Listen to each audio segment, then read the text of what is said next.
Good evening, everybody. Welcome to Thursday night speedrunning here on the Nick RP stream. Let's get on to it.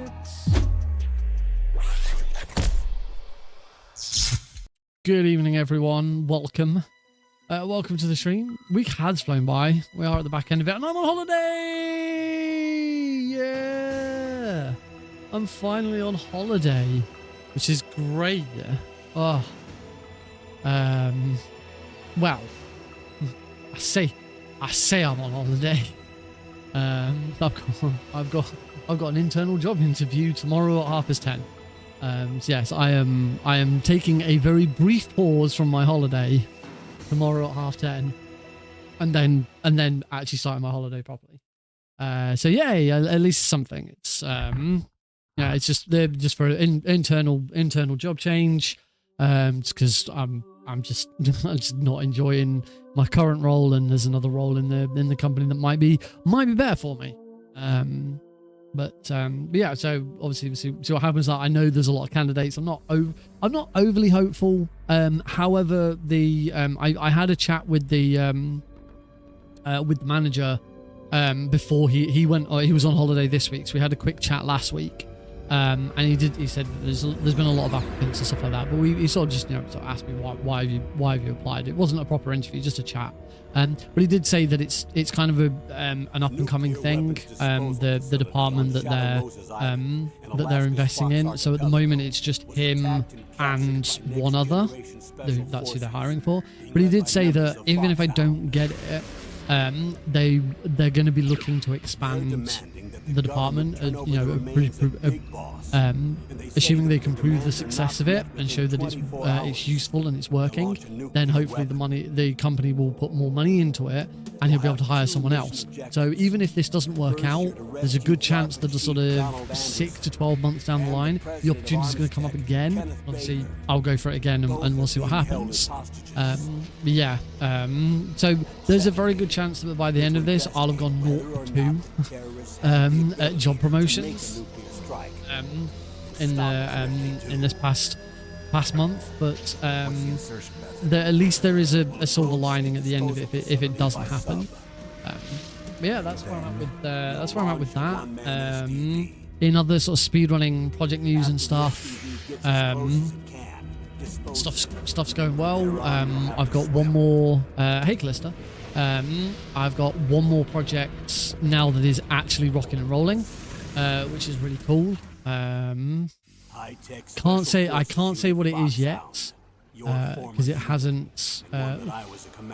Someone in that project has changed their Discord name, has changed their Discord profile picture, and it threw me off for a second. Yes, it hasn't been publicly announced yet, but it will be very shortly. So if you're in certain speedrunning spheres, keep an eye out. What socks are we rocking today? That's a good question. If I can pick my foot, that's my leg. And finally, in charge of them. SpongeBob socks today. Wish I could turn them to Liquid Snake. The man with the same coat. Spin around this way. The nuclear weapons disposal facility covers the whole island.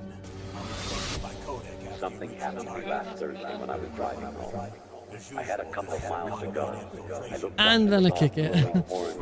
Hey, Cosmic. Don't expect any official support. Oh, they say chicks love nerds. Oh, thanks for the clip as well. That's one to put on the socials, isn't it? Lovely. So yeah, so I'd say one project hasn't is due to be announced shortly. So taking my current project up to 3. Other projects are in the background, work still being put towards them. So hopefully there is something on the horizon. Hopefully I'll have some more news about some of this stuff when I come back.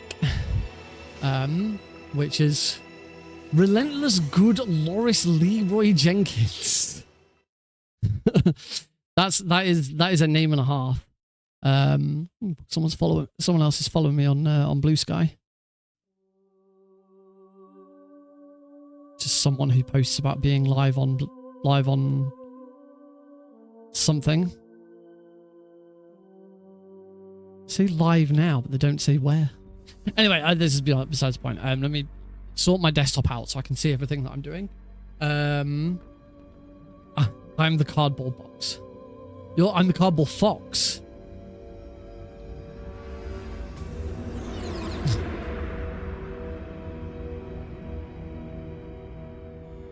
I'm the cardboard fox on Blue Sky. The nuclear weapons disposal facility on Shadow Moses Island in Alaska's Fox Archipelago. What is going to happen to the goat? Captured by next generation special forces. So yeah, I think that's everything I can share right now. As I say, there's a couple of projects that I'm working on that have public announcements coming soon, but I can't say anything until those announcements have happened. Yeah, I will see. I will keep you updated on what those announcements are when they happen. I am on, as I say, I am on holiday next week. If you follow me on Blue Sky, you may have put you may have seen that I put out a post yesterday about sort of how I'm doing at the moment and sort of about the fact that this holiday's coming up and I really need it. Yeah, I was in the office yesterday, and at one point in the day, I just felt awful, and it wasn't because I was ill or anything. I just felt like crap. I was just like, my hands were shaking a bit, brain was, head was racing and stuff like that. And this was kind of when I realized, oh, I actually hate my job right now, and it's actually having a really negative effect on me. So hopefully things are on the up in the future. But as I say, this holiday that I'm having is going to help. And some of the stuff that's happening with speedrunning, people play it jealously, people playing Delta early. We have got that to look forward to as well. It is time to explore options. I got to be careful though with I can't just drop everything and move on, because this training course that I had a few weeks ago, I would probably have to put money back. I'd have to pay back money for it because I've left like within a year of doing it or stuff like that. So I've kind of got to tread carefully with how I do it. It might just be a case of the other side of it is, as I've said before, that my director keeps saying he wants to expand my role, and I still don't know what this means. I still don't know exactly what it is. I keep getting dragged into little things here and there that don't really lead to much, but there is interesting stuff happening. So I'm hoping that some of that is going to help, but the way I feel, I don't think it's going to help in the long run. I don't think it's going to be enough. So yeah, I'm very much looking forward to going away tomorrow. I'm on holiday from tomorrow through the whole of next week, so there's no streams next week because I am away. Me, Heidi, and Alex are going to the south of England. Near the sea, for a week away, which would be really nice. Sort of our first proper holiday, just the three of us. We had a mini break in Portsmouth last year. It was only for like a weekend. That sort of area, yeah. I don't want to say exactly where it is. Else, I don't really want to get attacked or anything. Not that I imagine anyone would attack me, but you know what I mean. Yeah, so it's gonna be nice. Just the three of us. We've had a couple of holidays before, but it's always been with parents. With Heidi's parents, went away with my parents for a little bit. So yeah, it's gonna be good to get away from everything and just chill out and enjoy each other's company a little bit more. Spend some good quality time with my son, which is fantastic. So yes, there is you see a cardboard with legs. I don't know who it is. So yeah, there's no streams at all next week, and I will likely try and stay off Discord and Blue Sky for the week because of all of these projects that are going on in the background. I do need a break from those as well. Not that at the moment nothing's like really difficult or really serious, because we're quite a way out. You know, I think the earliest any of these projects is starting is September. As in the actual event. Obviously, you know, they're all sort of speedrun marathons and stuff like that. So there was planning and build up to do, but for the most part, they're so far. I've got stuff from between September to November at the moment, so it's not going to really be until September that it really kind of starts to pick up. Some of this may mean that streams might change. Either streams might get cancelled, they might start early, they might start late, they might change days. I don't know yet. I know for a fact one of these projects is going to take away a little bit of time that I would usually spend streaming because of the timing that they want to do certain stuff. And I've said, because I've already sort of committed to it, I've said, yeah, that's fine. I can work around it. So things might change. Yeah, I mean, there's that one, obviously. Hey, Cubs. Please welcome Cubs Rule 21, tech lead for Preventathon, which is one of the projects that I'm talking about. So yes, they'll be planning for that. Luckily with Preventathon, it shouldn't be as difficult this time around, because we've already done it with my setup once. We just need to update it, and there's a few tweaks here and there. And at some point among all of this, I still want to do some sort of Speedrun Tools UK event to launch it. I originally wanted to do this sort of September, October, but I think, yeah, hopefully we fixed most of it. It's trying to get hold of it's trying to get some more testing done on the Omnibar. That's the main thing that needs to happen. I'm not planning to play Delta off stream until I've finished it on stream at least once. But yeah, the whole Speedrun Tools UK public release, I was hoping it was going to be September, October time, but with all of the different projects that I've got going on at the moment, I'm not going to have a lot of time to plan and do anything anyway, and B, I don't have many weekends free.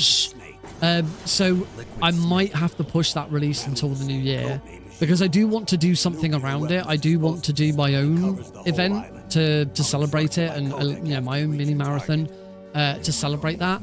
But I think that's probably going to be January, February, New Year. It would certainly be nice to do that when I know a bit more about what's happening with the live Speedrun Tools UK stuff, because that's I'm still working on that. Waiting for updates on what's happening. So here's hoping. Yeah, that's kind of everything that's going on at the moment.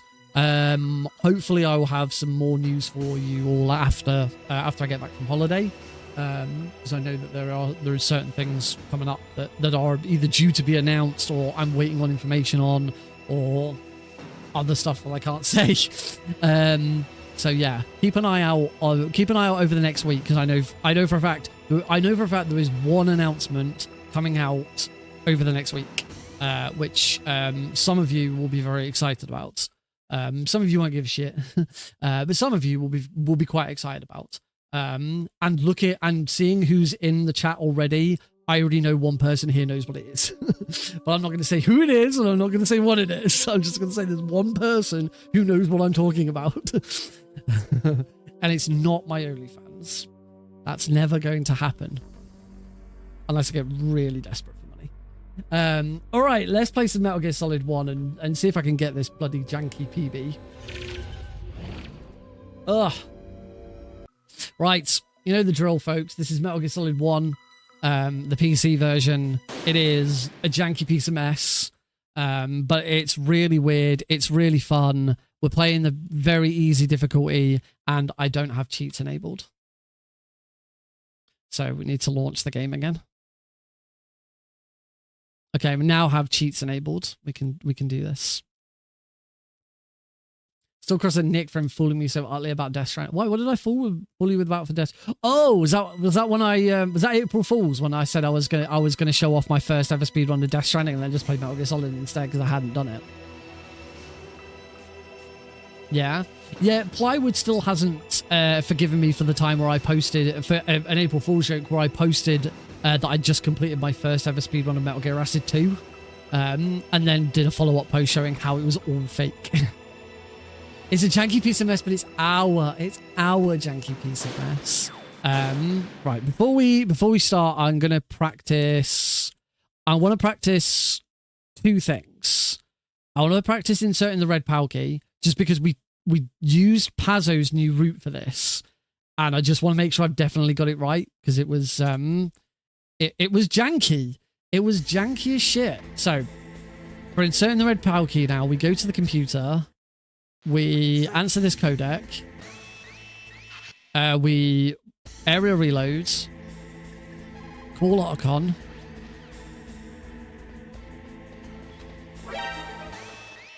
And then we softlock the game. That's now softlocked. We can't break. This is why I wanted to practice this.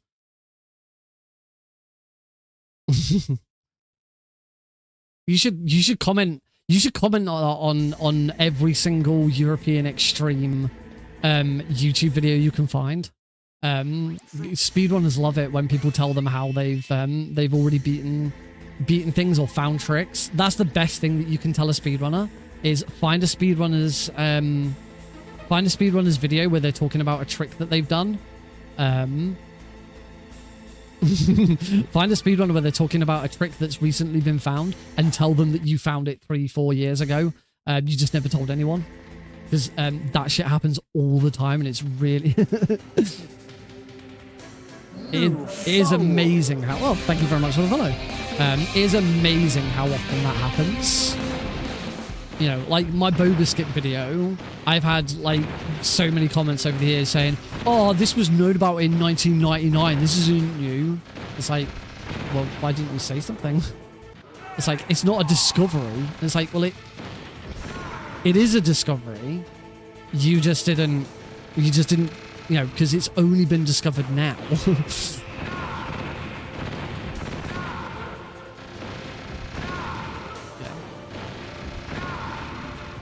Trust me, speedrunners absolutely love it. I found it a year before the game was released. This was the... I didn't really care about Rex. I wanted to practice the thing, and I figured I might as well just go straight into Liquid. I do want to practice Liquid, because my Liquid's been really bad lately. Like, freaking... My Liquid is just so awful.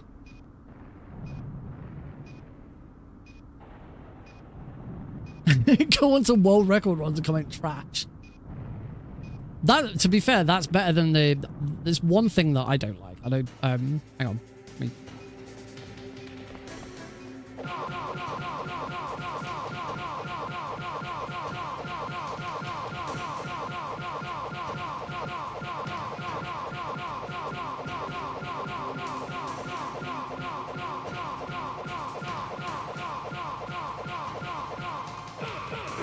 Nah, screwed that up, didn't I? Ah, no. Ah, bugger. I keep area reloading, so it keeps screwing it up. Buh. Yeah, on the flip side, saying, you know, world records and commenting on them that are trash. I hate speedrunners who call their own records trash. Like, get a world record and something and say, oh, that run was so shit. Oh, it's like, oh, it's a trash run. I've just got world record by like 3 minutes, but it's just terrible.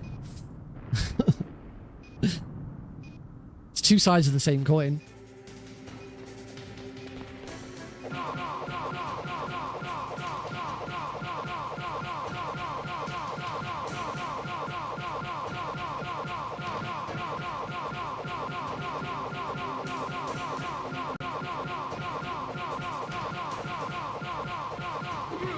That's better. That's what I can't do during a run.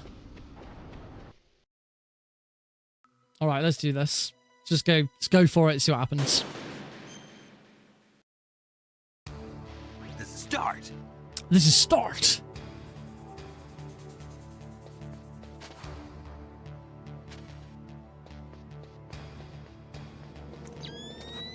Aha! Now I look like this.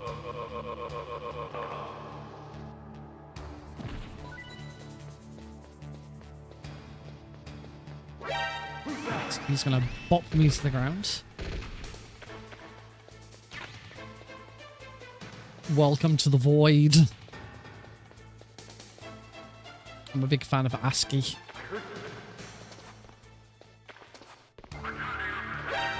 That was shit. That was cheeky. That was such a cheeky little alert. I loved that. Oh my god, get a room. Jesus.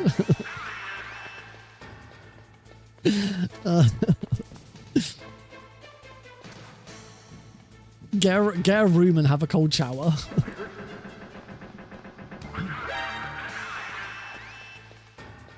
What's gonna happen?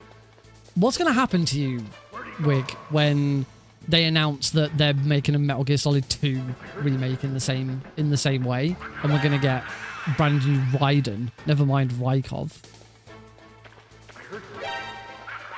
It's gonna be like all your Christmases come true at once. You can't get Boba Skip to work, Jan. It is a fickle beast. Oh, there's the Jeremy Blausing credit, so that was just about the right time. They make Raiden bald instead. Yeah, the prophecy was true. Raiden's wig is because he has to wear a wig. It's not that he can wear a different wig. It's his actual hair is a wig. Incorrect position, even though I get the correct animation. Ooh.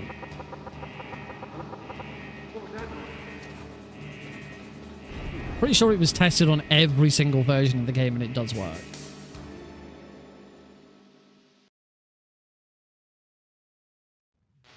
A new discovery that I haven't tested yet, but someone mentioned to me on Discord recently, because they're making some YouTube video about the Boba Skip and Metal Gear Solid speedrunning, and they wanted to know if they could use some clips of mine, which is nice.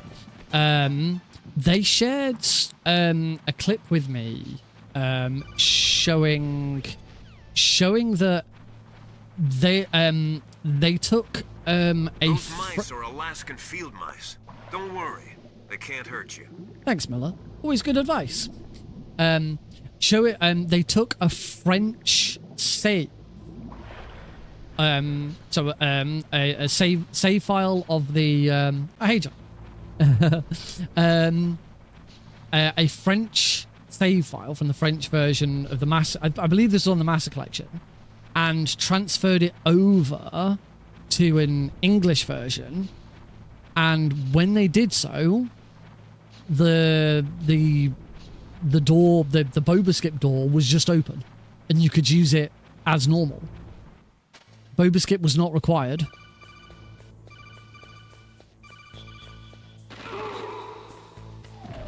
Which was weird. I haven't tested that myself to see the legitimacy of it, but the video that it showed seemed pretty clear. Because it started the tower, the Boba Skip. Oh, hang on. Didn't someone mention...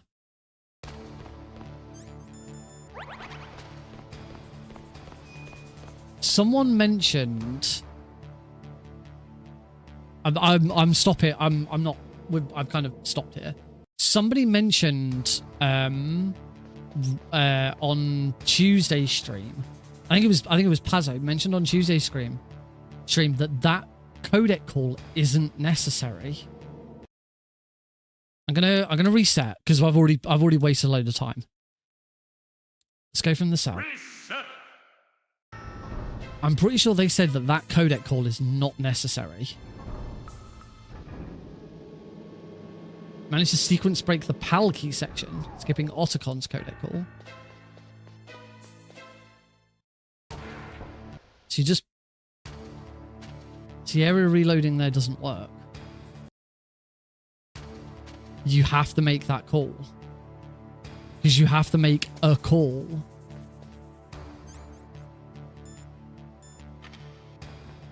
You have to make a call.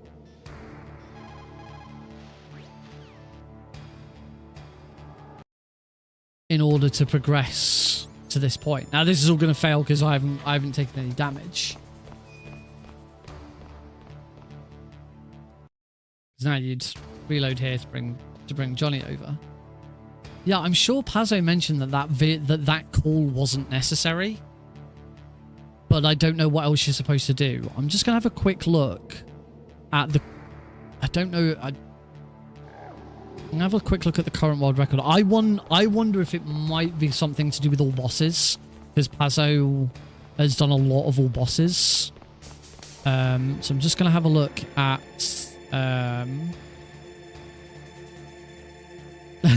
I think I know what spoiler it is, because as I said, it would be faster to call Campbell instead of Liquid or something. Oh, that was it. Yeah, you're right. Right, let me think how to do this. I think it, yeah, it's, I'm calling Miller because the way I saw it was the way I was taught it. This goes back to, this goes back to like before, this goes back to before, area reloader changed and all of that. I was taught that all you do is you just call the codec, because that advances. You see it. You call the codec, and then you press hey. You call the codec, and then you area reload, because the codec is the trigger for the next stage of the prison section to go on. So the game refreshes, says the codec story flag's been missed, has already been hit, so we're back in the room for the second time. Move on. Otacon, we're here with Otacon. So what I need to do to test this, only thing is this won't have any weapons in it. The chaff grenade, that'll work. There we go. That's it. That's all I needed. I just needed to damage myself.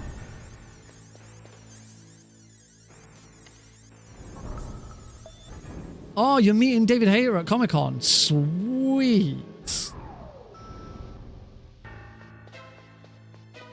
Oh, that's awesome. Right, so call Campbell. An area reload. Then area reload after eating the ketchup.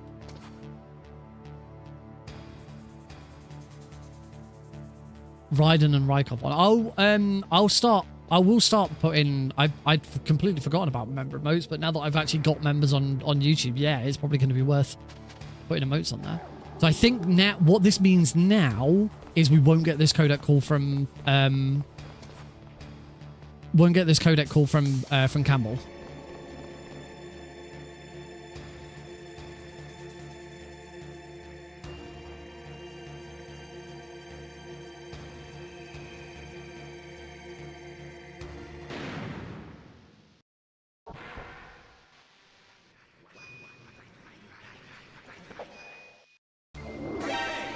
That was weird. I couldn't move at all.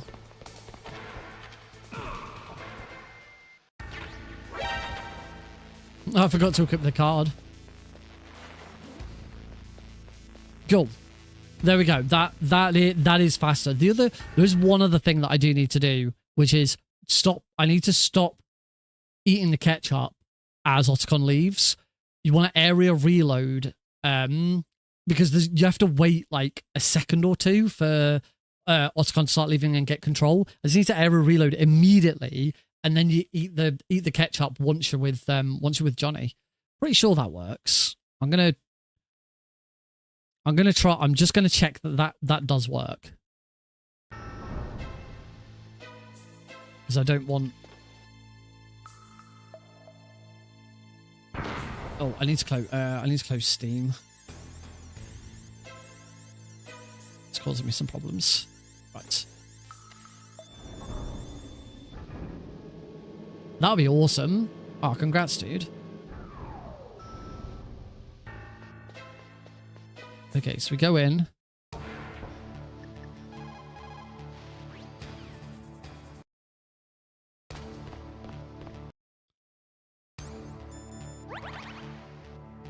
We eat the ketchup here.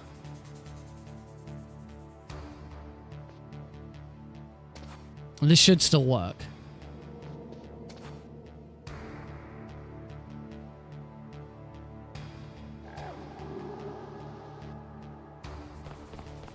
Oh, I think I get the other thing that one other thing that Hazo mentioned was that you have to swim out the door, and that's because the game, I said that I couldn't control Snake at any point, and I think that was because, yeah, normally you can like take a bit of a run out the door. You can't because the game, the game's taken control away from you because it's expecting this phone call.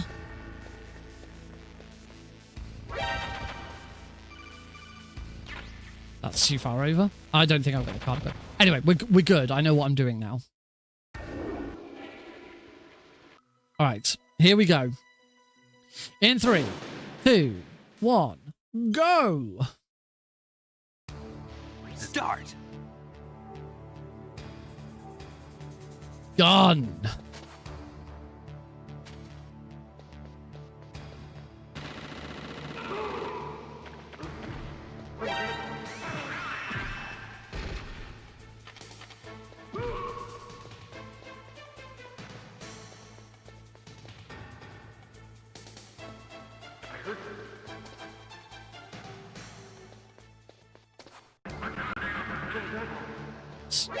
Two alerts.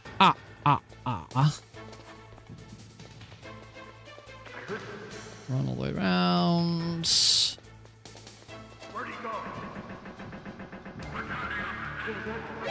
3 alerts.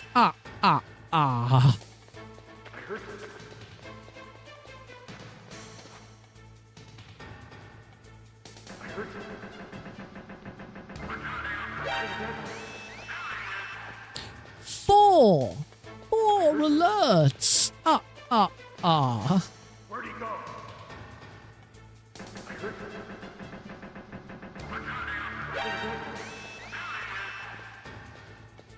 Try analog for the items.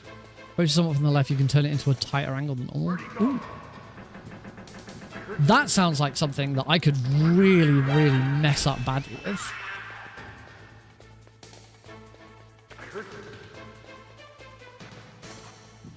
Where'd he go?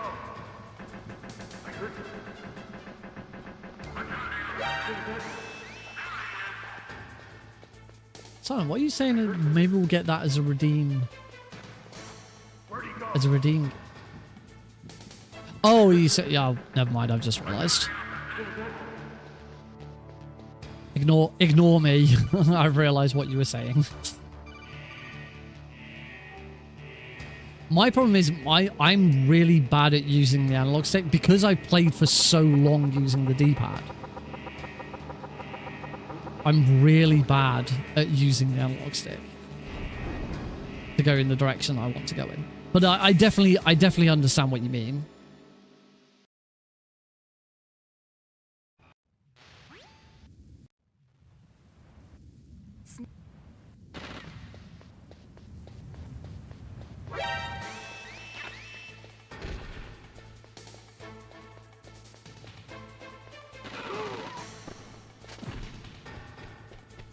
And in we go.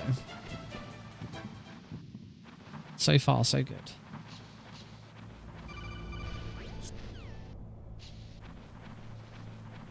No, I'm not going to say it. You know how it's 25,000 to become a VIB? Yeah, it'd be a hell of a lot more. You think Adele will add the ability to eat the guard dog? Somehow, no, I don't think so.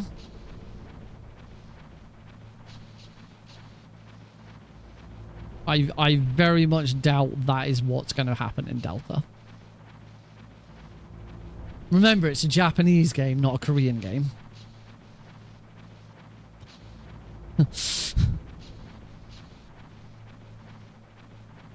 Not a clue.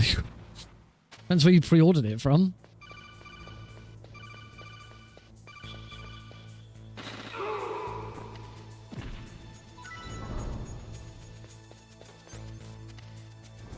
No, oh, that joke was worth a clip, really?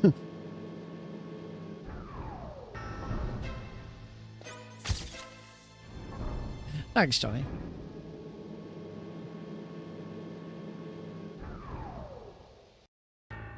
One elevator reload later.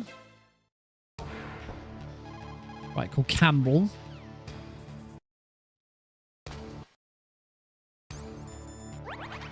There we go. Hopefully, that's all been a lot faster. As yeah, because it can't calling Campbell cancels the first Campbell codec, but another one is due to come in, and that's why the game kind of like crashes slightly.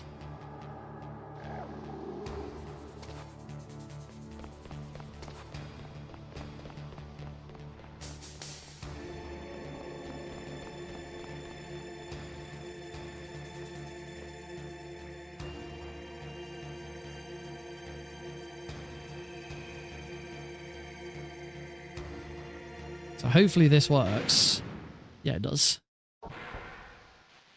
Oh, and I've crashed the game. Oh, wait, no, I haven't. I didn't realize you could go back.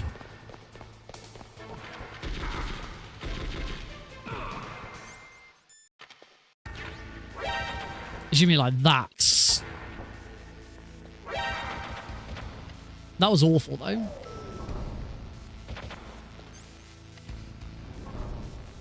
The fear tastes like spiders. Ew.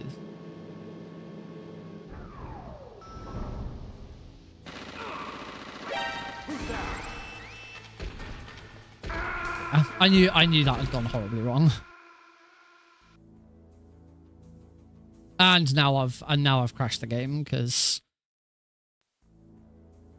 yeah. Let's yeah, I knew that had gone horribly wrong. Let's try that again. Whoops. Reset. Right, so I do want to swim out, but not too far. You can walk back into that cutscene, but you kind of don't want to. Classic Nick choke. That is actually a classic. That is a classic. That is exactly how I would break the game. What's going on? I don't have the. Did I start on easy? Is this easy difficulty? I think I accidentally selected easy difficulty. Reset. Start.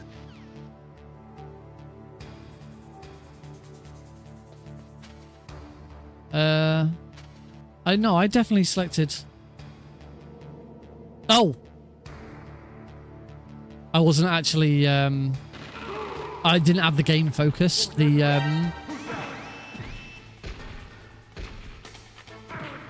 Whoops. Yeah, I didn't have the game focused, so hitting 2 didn't work. Oh, this is awful.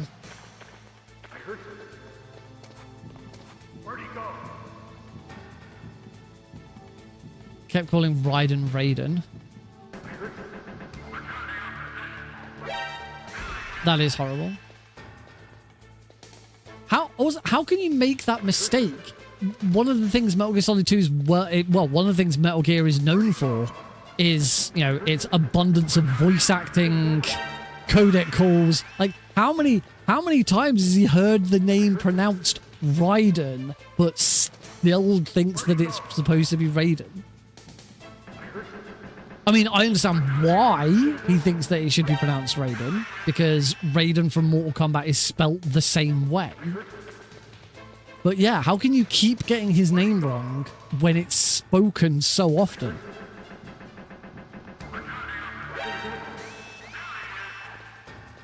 And he continues to say Raiden. Where'd he go?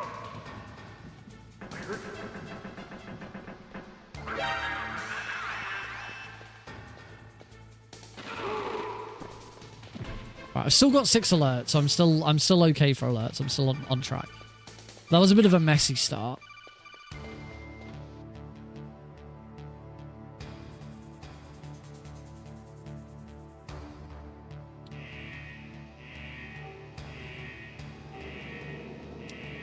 That is also a very likely scenario.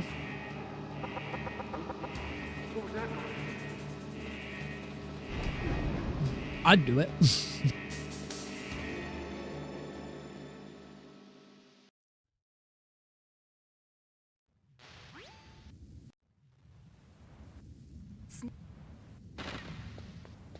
That's bait. It's not working. I'm not angry at all. Obviously. Oh my god. So what you're saying is all I've got to do to piss you off is to call you Raiden's wig. Oh my god, why have you given me this ammunition? Hey, Libercollis, thank you. Sweet, it's done. All I've got to do now, from now on, is just keep calling you Raiden's wig. What? I don't understand why you tell me this story and give me this ammunition, because that is so easy. Oh my god. Why would you do this to yourself? That works for NASA. He's going to drop a space shuttle on my house.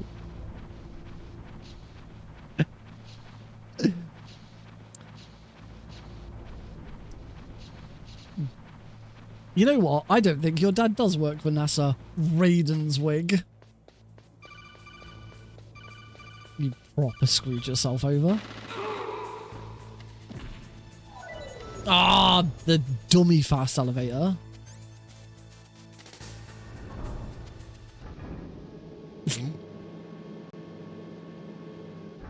Don't go to sleep.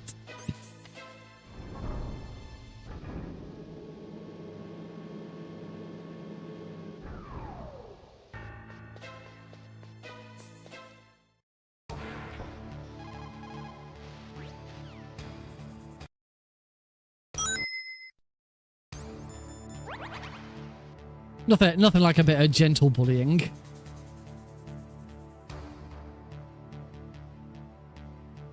That was a gold split. Oh, have you got the double? Yeah, of course one of you's getting the double. I still need to. I keep saying I need to look into that. Oh wait, you're not getting the double. Oh my word, it's working for once. You're not getting the double.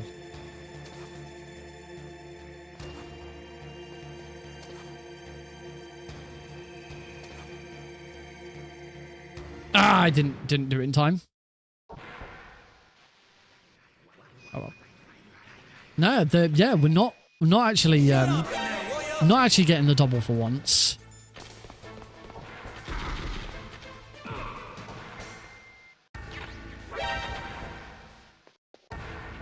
That was analog stick, and that was much smoother. I did actually like that.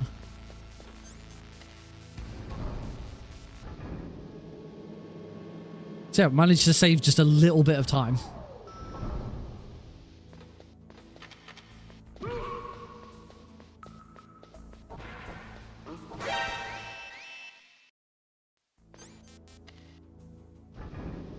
Double scotch on the rocks. Oh, and I've forgotten to elevator swim. I'll never remember to elevator swim, apparently. There's only 2 opportunities in the run to do it. And I forget every time.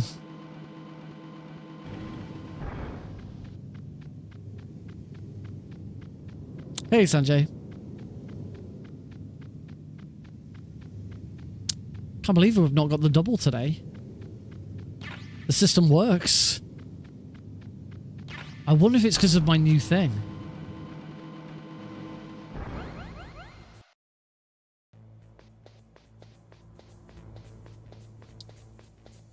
Well, I'm not starting the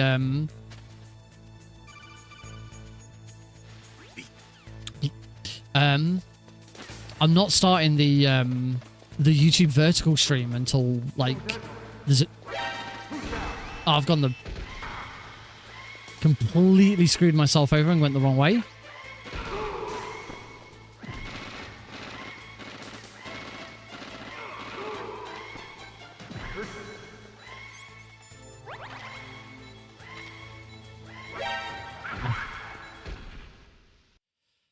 Come on, Nick.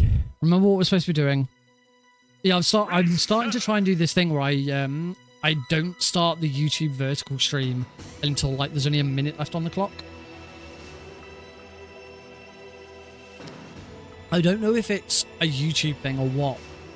I always tend to find that I get like 2 or 3, or more viewers right at the start of my YouTube stream. So I don't know if like YouTube's algorithm pushes YouTube vertical live vertical streams, like pushes them into the feed when they first start, and that's like the most optimal time. The problem is for anyone just flicking through YouTube and they come across my stream, the first thing they come across is a 5-minute timer until they start, and the whole point of YouTube vertical streaming is it should be there ready to go. You don't want that 5-minute timer. So I'm trying to get into it. I think I'm going to try and... I don't think there's a way of automating it because I forgot on Tuesday. I started doing this on Tuesday and I got like partway through my first run of the evening and then had to start the YouTube vertical stream because I'd forgotten. So unfortunately, I don't think there's a way of automating it, but I want to start doing this more. I wonder if not having both of those go live at the same time is fixing the problem that I have where StreamerBot will send the same YouTube message, the same chatbot message to twice to the same YouTube stream and not to the other one. So in the past, like the YouTube vertical stream, it was usually the vertical stream that took them as well. The vertical stream would get 2 copies of every message my chatbot sent out, and the horizontal stream would get nothing. But I wonder now if because they're not going live at the same time, StreamerBot is doing a better job of crossing over. So hopefully that's the thing. Let's see if I can get any further than that was the furthest I've gotten so far this evening.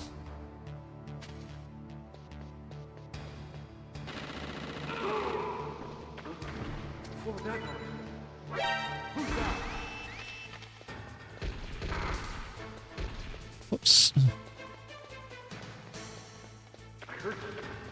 It's fine. Where'd he go? I heard you.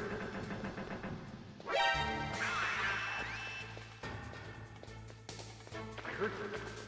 Bum bum bum bum bum bum. Where'd he go?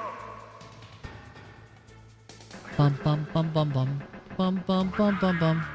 Ooh. You didn't actually see me. Come on. There he is. Ba ba ba ba ba ba. Ba ba. Blah blah blah blah blah blah blah blah blah blah. I can guarantee that after so many resets and restarts, we're going to get into a really good run, and then Boba Skip's going to completely destroy us. Where'd he go? The amount of bullets I have. All that number. I mean, it's infinite. Oh, sorry. You said you I read that as you should call that number. So you were then going to say like I should call that number the Wiggy. 999/999 from here on out is called the Wiggy. I didn't realize you meant I should call it. I should call 999/999.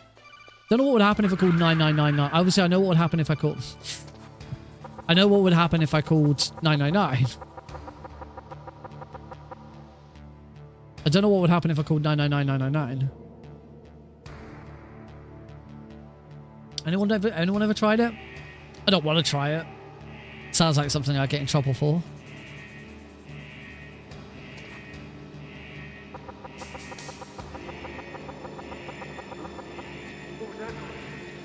You can do that in the UK. You can call any known emergency service number wherever in the world you can call in the UK, and it'll automatically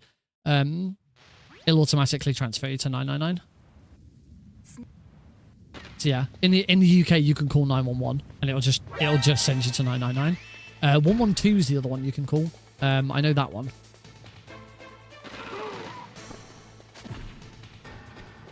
When Americans play very easy, they have 911 bullets.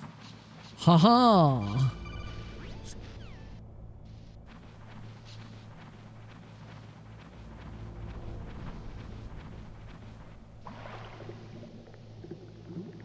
Those weird Americans. 5 hours in the past. Give it the times, folks. Give it the times. It's nearly 9 o'clock.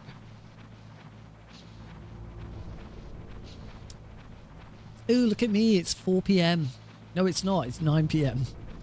Slow buggers. 112 might be Europe. How the runs? Considering we are now nearly 1 hour into the stream, and I am in the vent going into the tank hangar. That's probably everything you need to know about how my runs are going.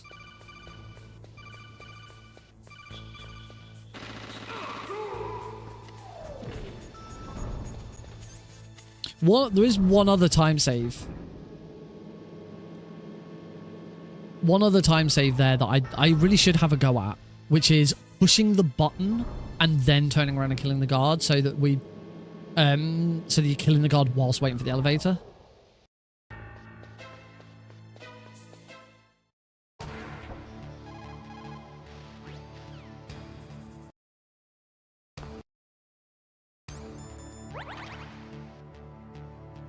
Hey, welcome back, King Kong. It's going okay. You don't do wrongs but prefer Doc. Oh yeah, I'm like mad simping for Doc ILs. You should see me every single stream I do. It's Doc ILs. We do so many. I should do that as a stream one day. I should just do 100 Doc ILs. Does the GOG version run with 60 FPS with mods? I don't know. I don't know whether I'm running at 60 FPS or 30 FPS at this moment in time.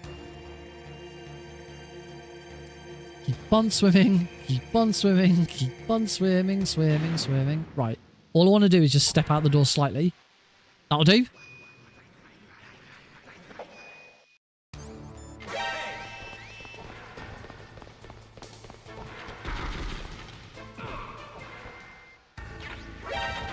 Oh, yeah, okay. Okay, B-Man in with the best advice this evening. That was awesome. That angle was fantastic. I'm 12 seconds ahead. Yeah, I believe it is hardcode to 30 FPS.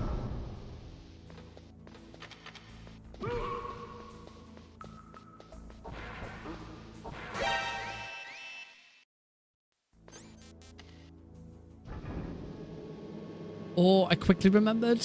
I don't know if it's going to be no. Nope. Think I was too late anyway. This is not guaranteed. Oh, VE is a joke. Like, this is not a serious category in the slightest. It is a complete joke of a category. No! And then I go and spoil it all by not being quite the center. Get hit by a claymore. Oh my god. Weird kill glitch thing that Pazzo showed you. Which one was that? Which one was that one? The weird kill glitch. Oh, that's not a... sorry, yeah, I know which glitch we're talking about. Unfortunately, that's not doable on any percent. It's only doable on all bosses. Not gonna look at all bosses just yet. I'm gonna like... Well, when I come back from holiday, I should have a look at all bosses, because we've only got, like... What's the date to... Where are we at date-wise? Right now, it's the 7th. I'm on holiday. So, I'm on holiday next week. The week after, there will be 2 streams, one on Tuesday the 19th and one on Thursday the 21st. Unless the Thursday the 21st, I've got something. I might have something on Thursday the 21st. I can't remember, but I'll shift it to a different day if that's the case. I know I can't shift it to Friday because my parents are here Friday through the weekend. So yeah, so next week, holiday.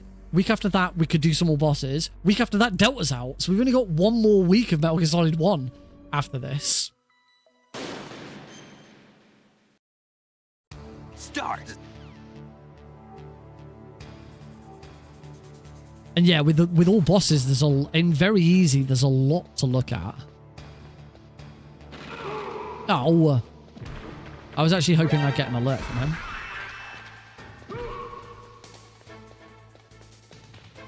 Back to those dock ILs that we were talking about.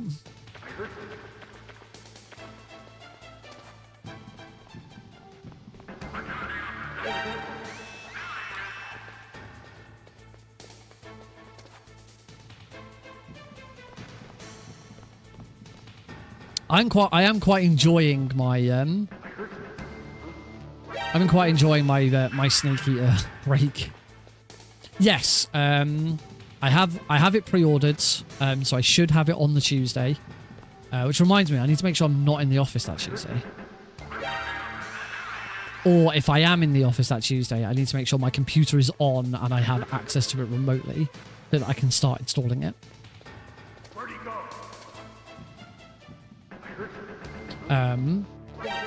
Yes, very first stream. So I don't know whether I'll get it all done in one stream because it's going to be a big one. But the intention is to do a full playthrough of the game, all codecs, all cutscenes. Pull in sick, I wish.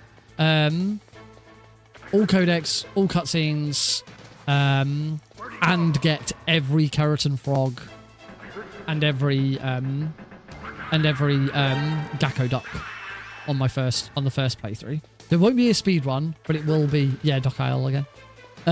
It won't be a speed run, but it will be a collectathon, trying to collect all of the ducks and frogs on the first go. So we know where they all are, and we're ready to learn to speedrun it. So yeah, that's the intention. Assuming it all plays out. So I need to make sure. I need to check my I'll check my work calendar and actually see. This is where I found out like I've got to be in the office because there's some sort of big meeting on or something.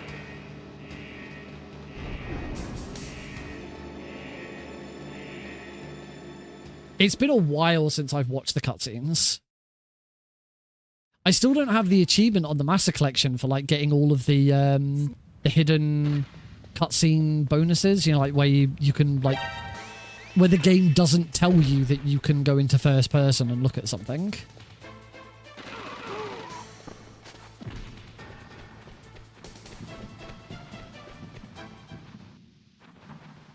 Yeah, I still haven't got that achievement. I really should try and get all the achievements in MGS3. I should try and get all the achievements in the Master Collection, but for 1 and 2, that includes like doing all of the VR missions, and fuck doing all the VR missions.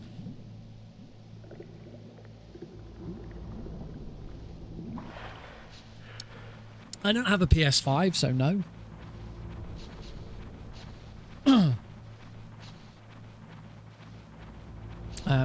So yeah, without wanting to do the VR missions. Oh god.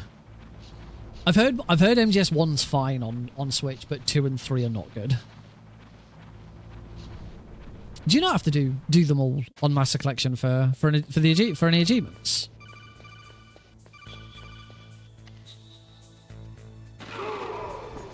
Okay, yeah, she can do that.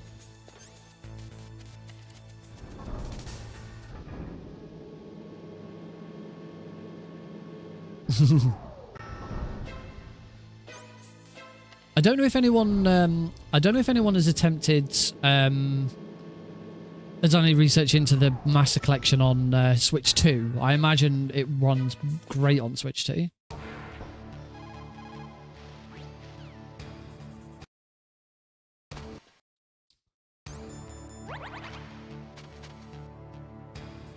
You have to do them all from MGS1, but MGS2 removed that trophy and replaced it with Big Boss Emblem. I have no intention of buying a Switch 2. I really, really don't want a Switch 2.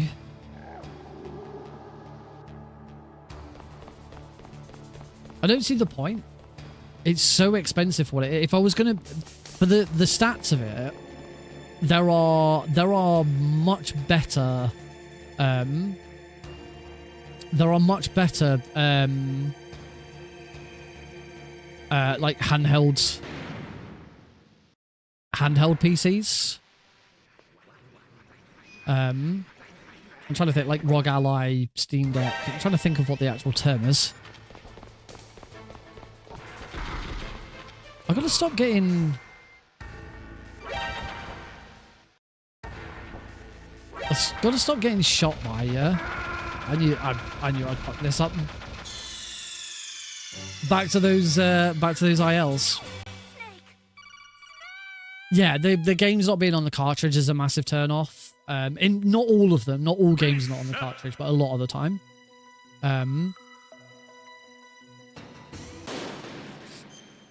Oh, and and there's the whole RTA in Japan debacle where they're not... RTA in Japan is not having any Nintendo games because Nintendo have hit them with a, I know you can't do this because you need a license to play our games on stream. It's just... They're so anti-consumer, it's insane.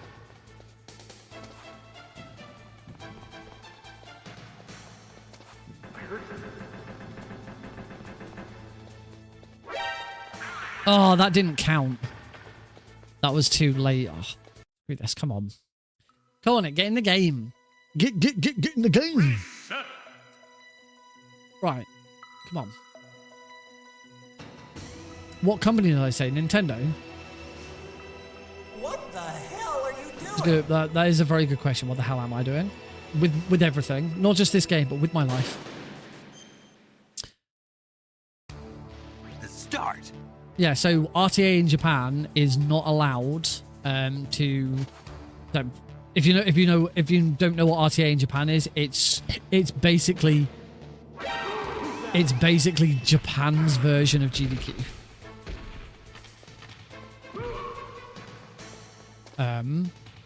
Very, very, very big, successful.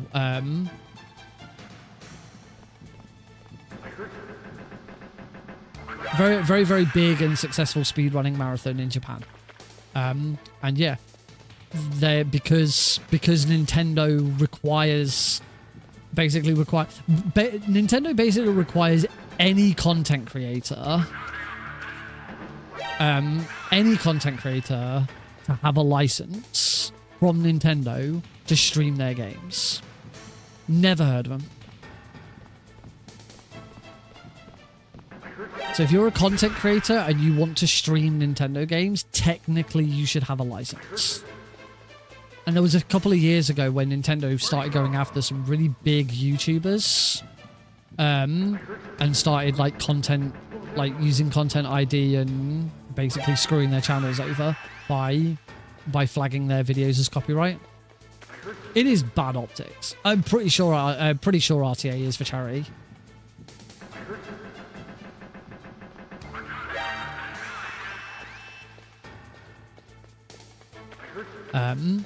The thing is most small people get away with it because Nintendo can't go after absolutely everybody. And I think they are more protective of their first party stuff than they are non-third. I've never had any issues streaming Twin Snakes, for example. That's... Oh shit, he's still here. Okay, he's dead now.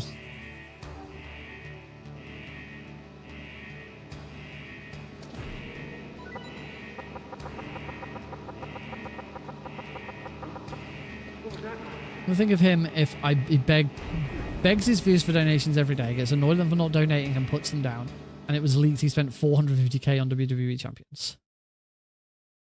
What a douche. That does not sound like the kind of streamer that I'd watch it anyway. So I definitely don't. And you hear stories about those kind of people all the time. There are some weird people online. Yeah, you mentioned Darkside Phil. Have you mentioned him before? Because that story sounds familiar.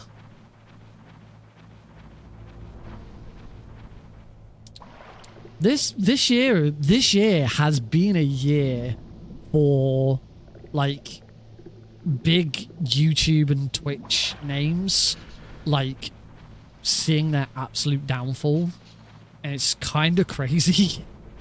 I can think of 3 particular instances. And one is only unraveling right now, which is crazy. Actually, I can think of 4 instances. Thanks for dropping by, King Kong. Have a good one. I can think of 4 instances actually. And the amazing thing is 2 of the people who were the cause of the downfall of one of them, and now both had their own downfalls. So that's the other advantage of killing that guard afterwards, because if you get a fast elevator, you don't need to kill him.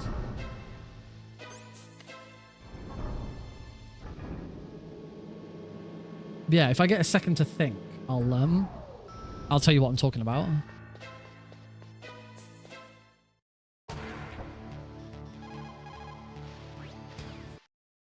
Ah, crap. Crashed again because I area reloaded too early. Even when I shut up so I can concentrate. Right. So yeah, four people. Let's take a break. Let's take a break from the speedrun because it's going horribly wrong and I keep messing it up. Let's take a break, get through this story, get through these people, and then we'll regroup. So 4 people this year. I think the first one was this year. It's been such a long year. Like I don't actually know whether the downfall of all these people were this year. So first of all, you had normal boots guy. Oh my god, it's been so long and there's been so much going on. I can't bloody remember his damn. Is it Jaheel? Oh, the fucking the guy who ran Indie Nation. I can't remember. That was it. The completionist. The completionist. There we go. So you got the downfall. Gerard, that's it. Not Jaheel, sorry. Gerard. So you got the downfall of the completionist. First of all this year. Where investigations revealed that the completionists, the money that the completionists had been raising through, I don't think it was called, it was not Indie-thon. Indie-thon's a speedrunning marathon. It was something like Indie Nation or something. I can't remember exactly what it was, but they've been doing these charity events raising money for it was leukemia charity or something like that for years. It's been going on for Indie Land. Thank you, Ryden. Indie Land. And all the time through all of these, that's it. His charity, his family's charity is called the Open Hand Foundation.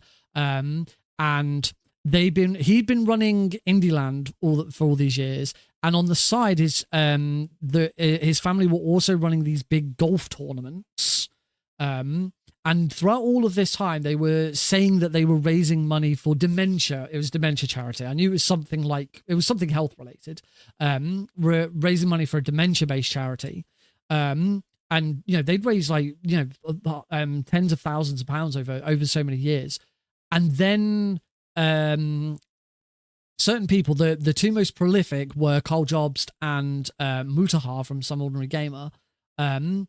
Started doing deep dives into their businesses' tax returns and IRS returns, because it's all public information that anyone can access because they're a registered charity, and discovered that money hadn't gone anywhere. That money had basically been sitting in an account for years and years and years, and no money had ever been donated to any charity. And yes, Reinswig is absolutely right. It was a dementia-based charity because Gerard's mum died of dementia-related death, however many years ago it was, and would constantly use this, to talk about how it affected him and why he's raising so much for them. But yeah, it turns out that they never actually sent any of this money to any charities. It was all just sitting in an account somewhere, and they've not done anything with it all this time.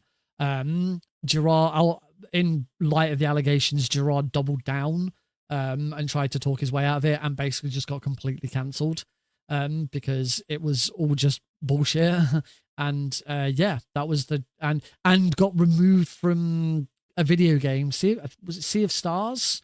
I'm pretty sure it was an NPC in Sea of Stars, and the developers removed him from it because of all of this. So yeah, that was the first crazy downfall. As I say, the really weird thing about the downfall of Gerard is, I said that there were two really big prolific voices who did this investigation. The first being Carl Jobs and the second being Mutahara Some Ordinary Gamers. Now, Carl Jobs has also had a bit of a downfall this year. If you didn't know, Carl Jobs was sued by Billy Mitchell. Now, whatever you have to say about the case, about what happened and how it all went down, Billy Mitchell is a complete fucking scumbag, and deserves all the shit that he's ever had, because he is one of the worst human beings, ever. Billy Mitchell sued him. It went to court. I read up on there was a blogger called Perfect Pac-Man who actually went to Australia, went to the case, made notes, and then did like a blog of each day. And I followed it. I read it all. I was really interested in it all. And yeah, he lost. Carl Jobs lost to Billy Mitchell. And I was really surprised when I first heard it. But then when I actually read more into it and learned about why and what happened, it all made sense. And it was like, yeah, actually, it's right. It was. And the reason why is because Billy Mitchell's, Carl's defense basically said, but Carl's defense was basically saying that Billy Mitchell didn't have, go and have a look at who Billy Mitchell is, and you'll instantly realize he's a complete scumbag. For some context, apart from being a complete scumbag and like trying to sue lots of people for saying that he cheated in video games, he did cheat in video games. He's cheated on several occasions when trying to post world record runs of Pac-Man and Donkey Kong, and there's enough evidence to show that he. And when I say cheated, it's not like he did something in the game. It's things like the world record was suggested to be on original hardware, and there's evidence to show that it was on an emulator, which, you know, emulators aren't always 100% accurate, and there's a reason why those records are done on original hardware. And there's lots of stuff that suggests that things have been manipulated and he's lied and he's cheated. And he always claims that he's the video game player of the century, which is complete bollocks. He's good at 2 games. He's probably good at a couple more games than just 2, but that's all he's ever known for, and it's all complete bollocks. And as I say, he likes to get his lawyers involved, and anyone he doesn't like or doesn't like what they have to say, he tries to sue them. And here's where we get back to Carl. So Carl's defense throughout the whole of the trial was him trying to suggest, and use character witnesses to try and back him up, was basically suggest that Billy's reputation was already at an all-time low when Carl released the video that Billy was suing him for, and basically saying that he was saying Billy's argument against me is that I damaged his reputation, and he's lost out on lots of money because of lies that I supposedly said in my video. That's not true. Billy's reputation was already really bad in the community. And therefore my videos did not cause any further damage. The problem is, and the reason why he lost, is that's not why Billy was suing him. Billy wasn't suing him for defamation of character, of because he's saying that he's fallen on hard times because of it. It was Billy was suing him because Carl made insinuations and close to allegations that suggested that Billy was partly responsible for Apollo Legends' suicide, which he did not properly defend. He did not properly defend the statement that he made in that video. So he made statements in the video that suggested that was the reason for it. He didn't properly retract it. He didn't properly apologize for it. He never should have made it in the first place because it was completely unfounded. It never it was most specifically Carl suggested that due to a legal battle that Billy and Apollo Legend had, Apollo Legend had been forced to pay out Billy large sums of money as part of that settlement, and that was one of the causes of Apollo committing suicide, because he just couldn't deal with it all. And it turned out through various bits of communication, both from Billy's lawyers, and also Apollo Legend's brother, that wasn't true. Apollo Legend had never paid out any money. The only thing Apollo Legend, I believe, did was revenue from videos that Billy had sued him for, then had to go to Billy or something like that. As I say, don't get me wrong, Billy is still a complete scumbag in this situation. Neither of them deserved to win. Do I have enough money for a court case? No, Raiden. I don't have enough money for a court case. You can sue me for calling you Raiden if you really, really want to. Do you have the money for it? Because I bet you don't.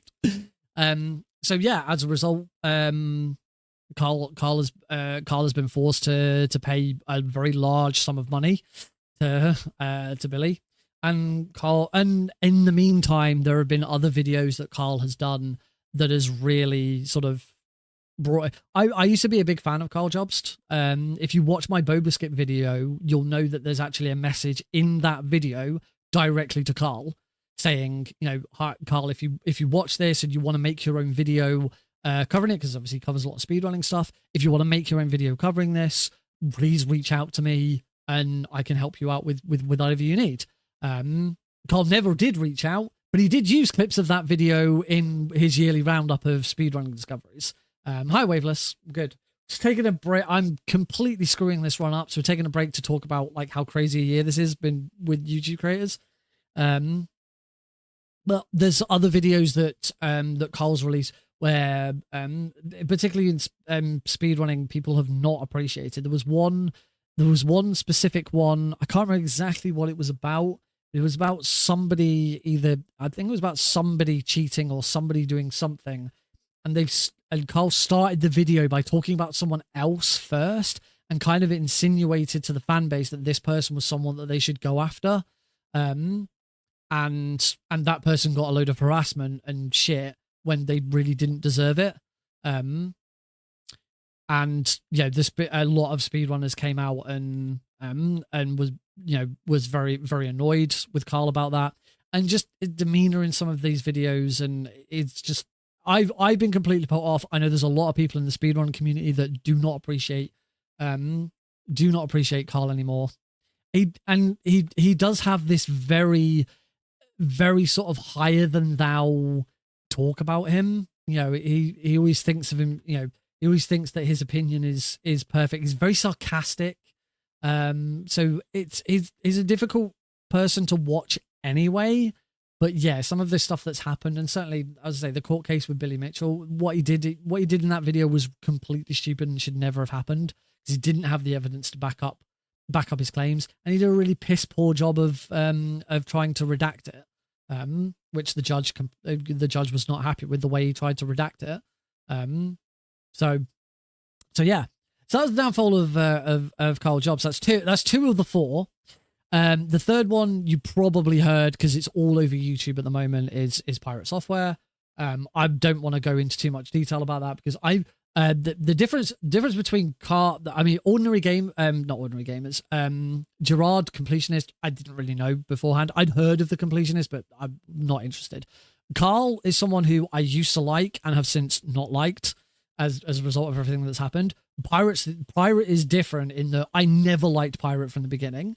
I've never really watched much of his stuff because he started appearing on my YouTube shorts all the time. And every single one of his YouTube shorts is him mansplaining some shit as though he is the complete expert on everything in the world.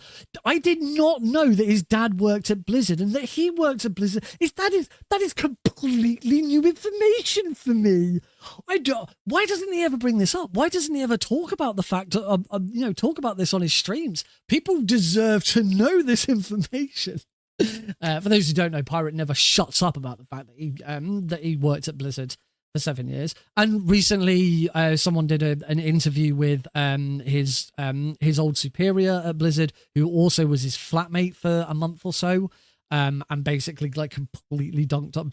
Basically, he never did any work. He just browsed Reddit all day. But because he was the son of one of the higher ups at Blizzard, no one dared like complain about him. But I discovered that his name is Pirate Software. He chose the name Pirate Software so that when people searched Google to try and pirate software, as they could download illegal software, he was the first person that they come up that he'd see. He sold too many curtains. That was curtains.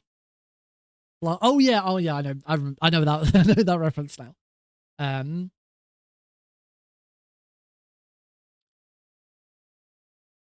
Sorry, I just noticed some of the other stuff that Ryden had said, which I think I knew about that one. But yeah, just if you find any of his clips on YouTube, he uses Microsoft Paint. He puts Microsoft Paint up on the wall and he like draws little diagrams to explain it. And the thing is like he obviously he did shit at Blizzard, but he claims to be a game developer. So, you can kind of understand it if he's explaining stuff about game development because he does know some stuff. The other side of all of this is that his own game that he's been developing, Heartbound, like people who actually know what they're doing with game code have been picking it apart and it's just awful. It's so unoptimized. It runs really badly. Can I open Microsoft Paint and explain why he's a bad person? But you could kind of see if there was something coding related would make sense. But he will open up Microsoft Paint and he will give you I bet there must be a clip somewhere of him explaining with Microsoft Paint and acting as though he is the world's leading authority on it of how a woman's period works. I bet you he's done it at some point because he will do this with any subject. He has this smugness where he has to be the smartest person in the room. And he just comes across as that he knows everything. And he is the final word and the epitome of knowledge on everything in the world. And I've disliked him. The moment I started seeing clips of him online, I disliked him because he just oozes smug. And it's just horrible. The other reason I dislike him, I have a personal disliking of him for my own personal reason. Is because when Pampas and Celine came out, the game developed by Unepic Entertainment, the game that they released after Unmetal, when Pampas and Celine was coming out, Jack Lafere approached Pixel Perfect, we were still going at the time, approached Pixel Perfect about putting on some speedrunning event to celebrate the release of Pampas and Celine. So a bit like if you were around in Metal Gear Speedrunners at the time, when Unmetal came out, we did this big event where we got loads of people to speedrun Unmetal all at the same time for like 12 hours. And we were going to do something similar with Pampas and Celine. And I put in a load of work, making loads of layouts and like doing a load of design work. And then towards the end of it, we then discovered Unepic then turned around to us and said, really, really sorry, we're not going to do this now because we were going to like give out prize money it was going to be a competition for people to speedrun the game, do it live, and there'd be races and there'd be prize money. And they pulled it and they said, we're not going to do this now. We're not going to put any money into it. We've got a different opportunity that's come up and we've decided to put the money into that instead. Turns out the different opportunity is they paid Pirate Software to do a sponsored stream of it. Now, in fairness, Pirate Software would have pulled in far more viewers than we would have done, and I don't know how many copies of the game were sold off the back of his streams, but it would have been a hell of a lot more than what we would have got out of ours.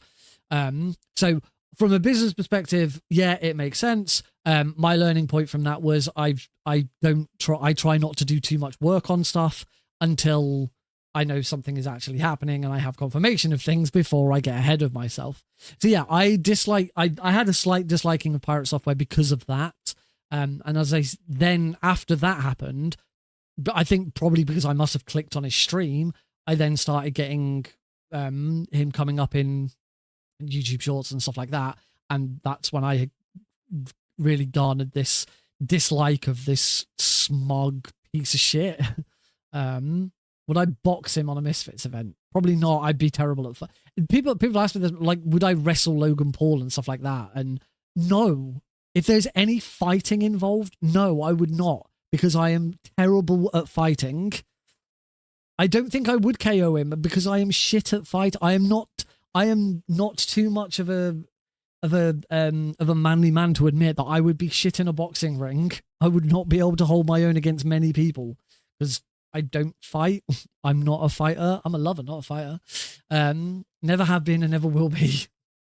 I'm unless it's Liquid Snake in Metal Gear Solid 1, then I'll kick his ass. So yeah, if you want to know more about what's going on with Pirate Software, this is still ongoing.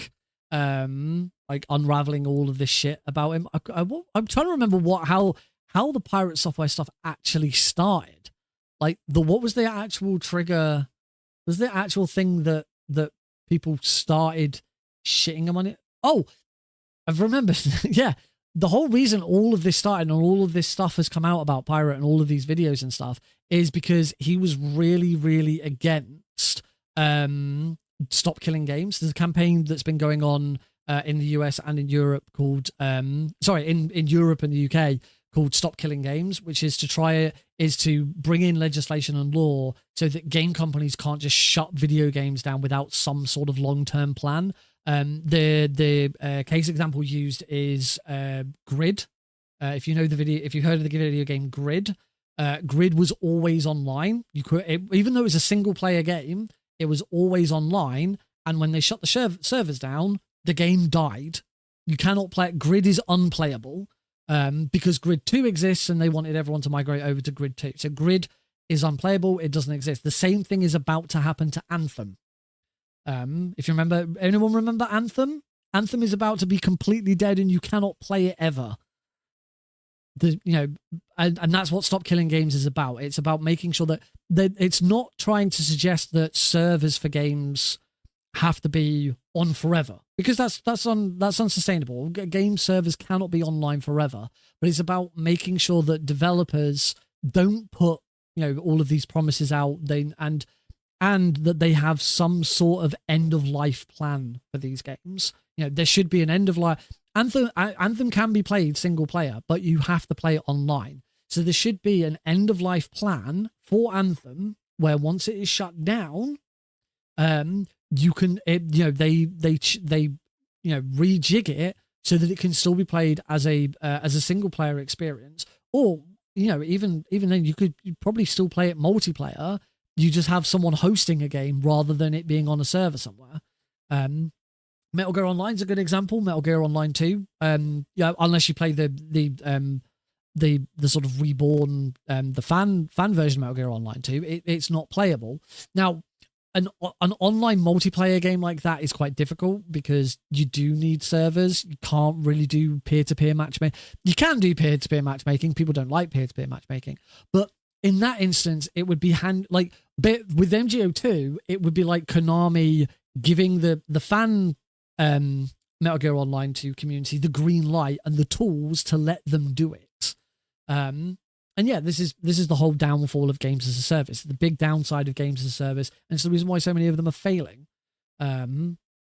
Sonic Runners, yeah, there's so many different examples of games that you just can't play. Star Wars Hunters is being shut down. You won't be able to play that anymore. Star Wars Hunters was my game of choice when I was on paternity leave. Because whilst I was on paternity leave, Alex was less than a year old at that point, so had a lot of naps, and had stuff in his crib where he sometimes he'd just want to sit and he'd just want to play in his chair and play with things, or he had like a mat with a mobile that went over the top, and sometimes he wouldn't want interaction. He'd just want to be left to just play with stuff. So whilst he's in his crib, I'm sat on the sofa playing Star Wars Hunters because it was easy, and they were only 5-10 minute matches. So or if you wanted a nap, I'd play a little. But that's gone. Can't you? Well, it's not gone just yet, but soon Star Wars Hunters is going to go. Dedicated server software and let the community do it. Deagle is absolutely right. That's all that needs to happen, and that's what Stop Killing Games was about. But Pirate Software completely threw his toys out of the pram with it and was like, this is going to kill video game development. This is all really bad. You can't just do this. You can't have games can't live infinitely, and just completely misconstrued what the movement was about. Told a lot of lies about what the organization was trying to achieve.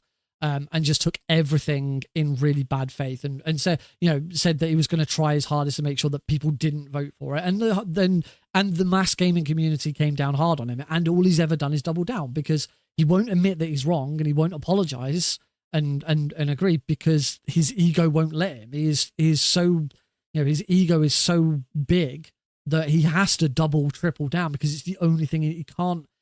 As I said, his shorts is him suggesting that he is the master of all knowledge. For him to admit that he's wrong on something, he might as well be shooting himself in the head. That was probably the emotional turmoil that he would inflict upon himself if he had to admit that he was wrong.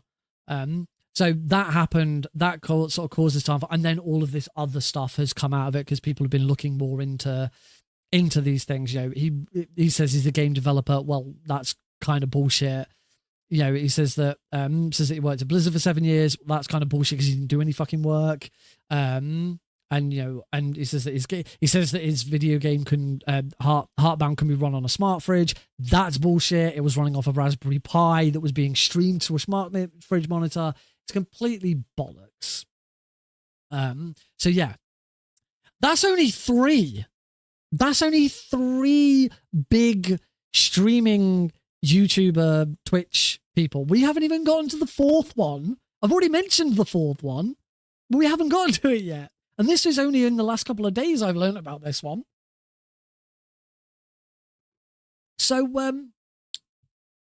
remember when I said that the two big names that caused the downfall of the completionist were Carl Jobst and Mutahar of Some Ordinary Gamer? Turns out Mutahar's been lying for about 10 years about being an engineer. It's fucking insane.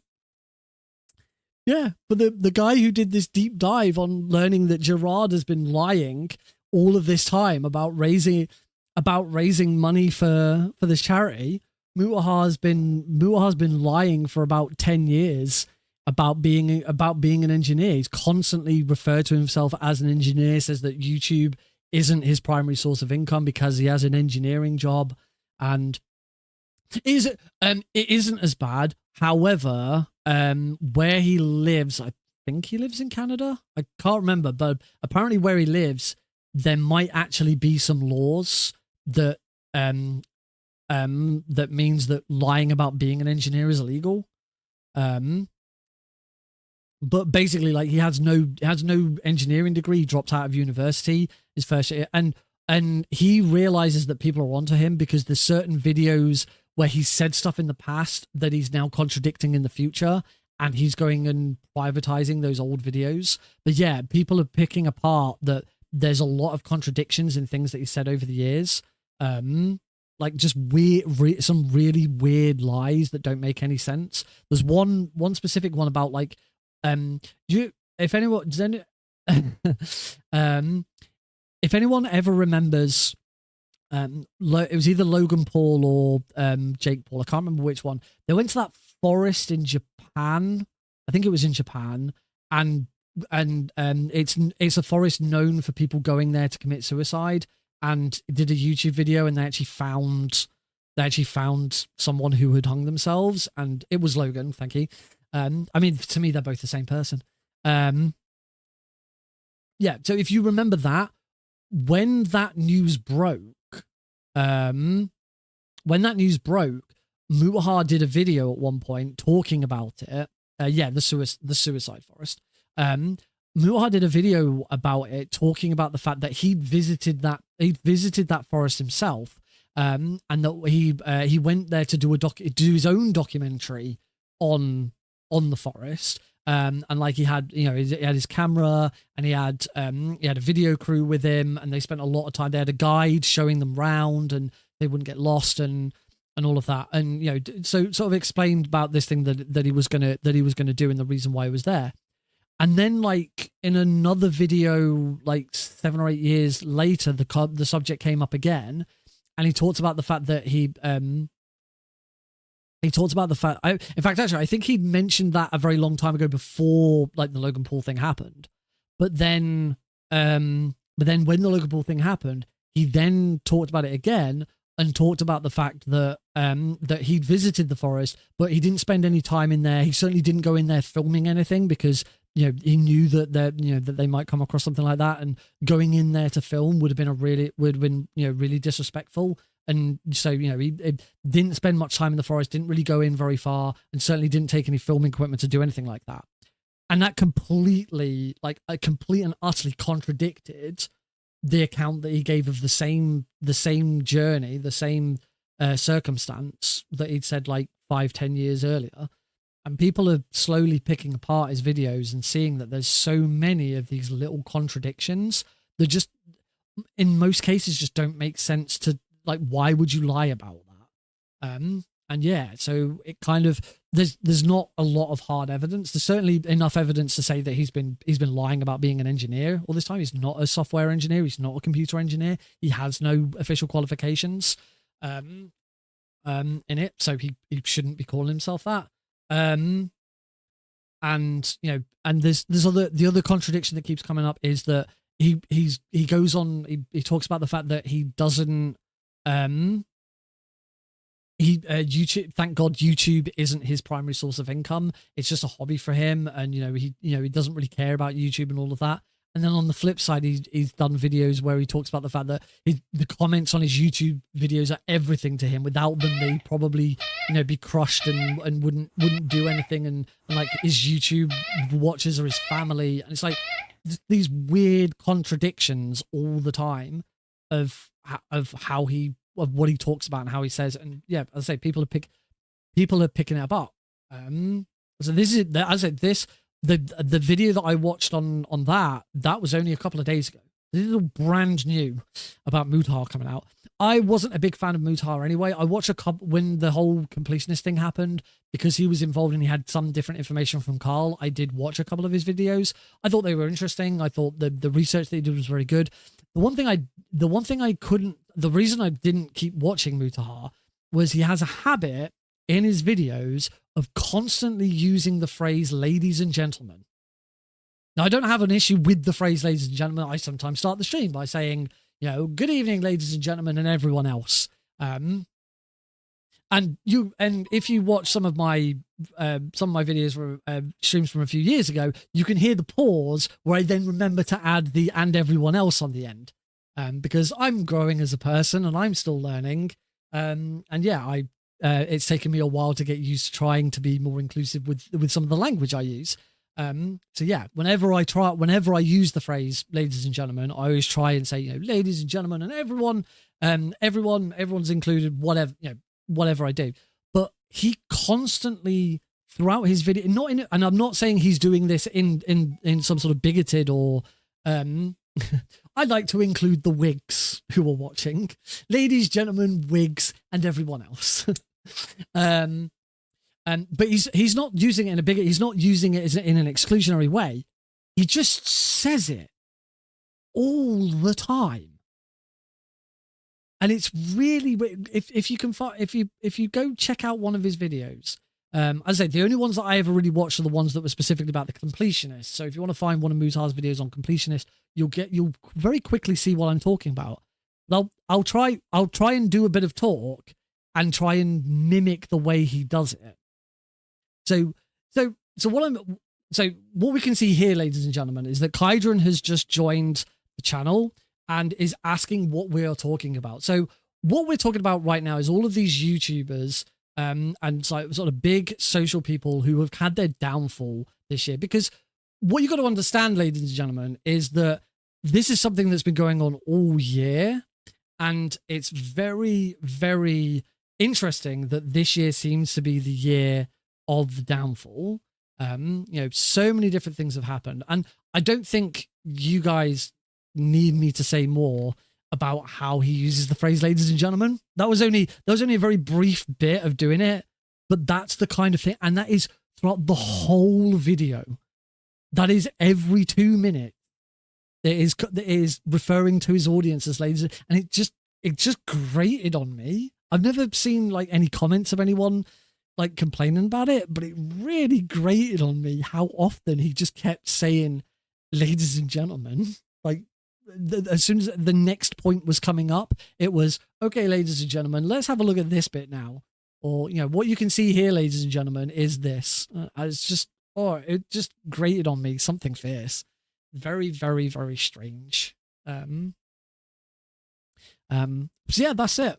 It's going to be interesting to see who the downfall of the next big YouTuber is. I don't know.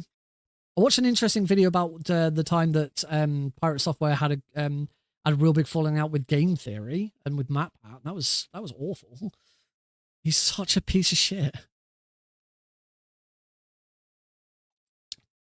To be fair, Game Theory did do some things wrong, but they did correct them and they apologized for them and they have changed.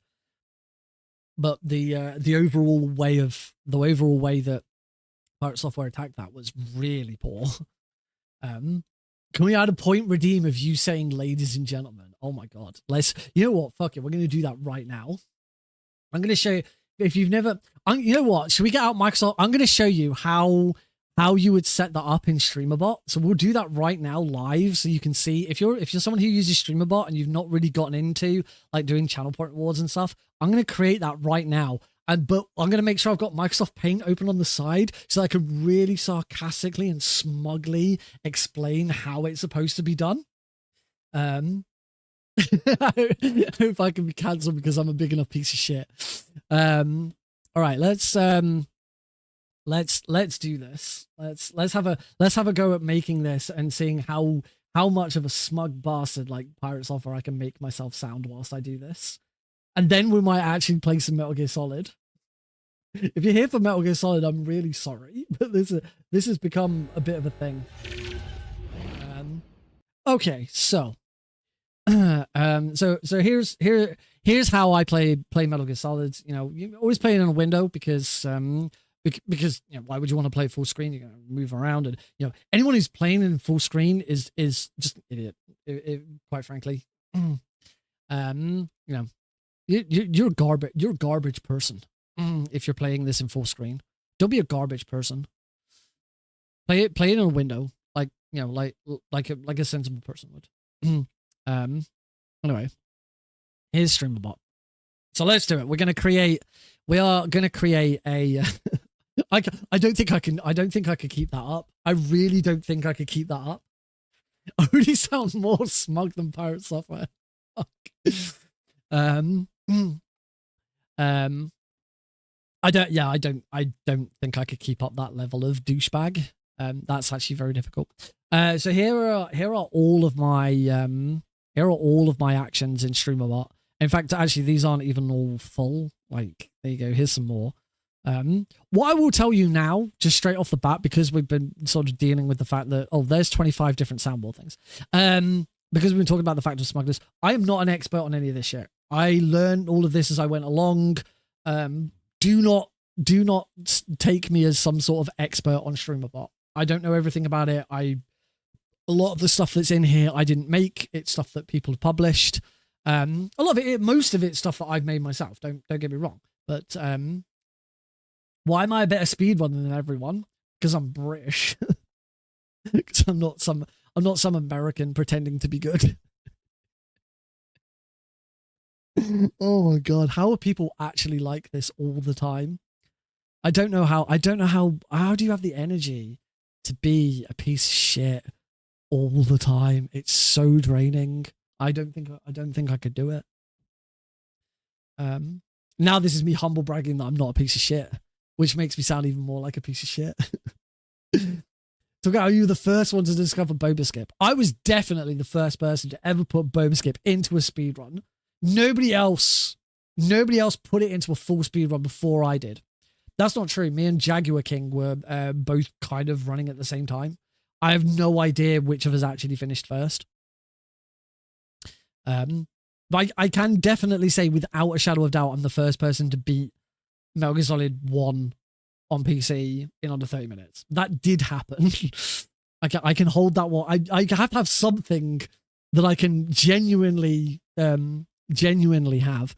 Right, so we're making a channel point reward for me to say ladies and gentlemen. So what we want to do is we want to create a new reward first. We're going to go over to platforms. I understand that this is very big and you might not actually be able to see it. I need to get that OBS plugin where like the screen is zoomed in and it sort of moves around with your mouse. I need to get that because I'm on a 1440p display here, so everything's tiny and you can't fucking see it. Right, so we're gonna create a new reward. So add new reward, call it ladies and gentlemen. ... because it has to then something else has to be with it. I'm mad there's no Microsoft. Shall I just open Paint just on the side? There we go. There we go. There's Microsoft Paint. But if we're going to do it properly, we've got to do it properly. You've got to make it black, and you've got to write in white. So no, I want to write in white. Why aren't you letting me write in white? There we go. How to be a douche bag 101. There we go. See, my first mistake is this should have been a thicker pen because you can't freaking read that very well. Definitely should have been a bigger pen. There you go. How to be a douchebag 101. So, ladies and gentlemen, so the prompt name will be force Nick to use the phrase ladies and gentlemen in a sentence. He will hate doing it. He will hate doing it. We could use a background color. Someone suggest a color. What color do people like? First person who says a color, I'm just going to use that. I'm going to use the first color someone says.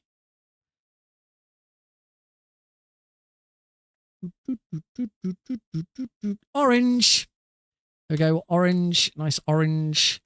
Max 0 per stream, so we can have it as many times as possible. Max per user, that's fine. Global cooldown, do I have as a global cooldown for most of my other ones? Let me find 60 seconds. Let's go. I'm gonna go a bit longer than that. Let's go 2 minutes, because otherwise it's gonna really piss me off. So group it under rewards because it is rewards, and yeah, that's good. That's cost. Let's make this, I think 500, maybe 4. I don't have anything that's 400, so we're gonna go 400 channel points. Make me do this. User input isn't required. There we go. Done. So we have now made the channel point reward in OBS. In fact, if you now click on the channel point reward section in OBS, it should already be there. Because that is instant. I'm gonna disable it, so now it shouldn't be there because I've disabled it. But it should have been there for a moment.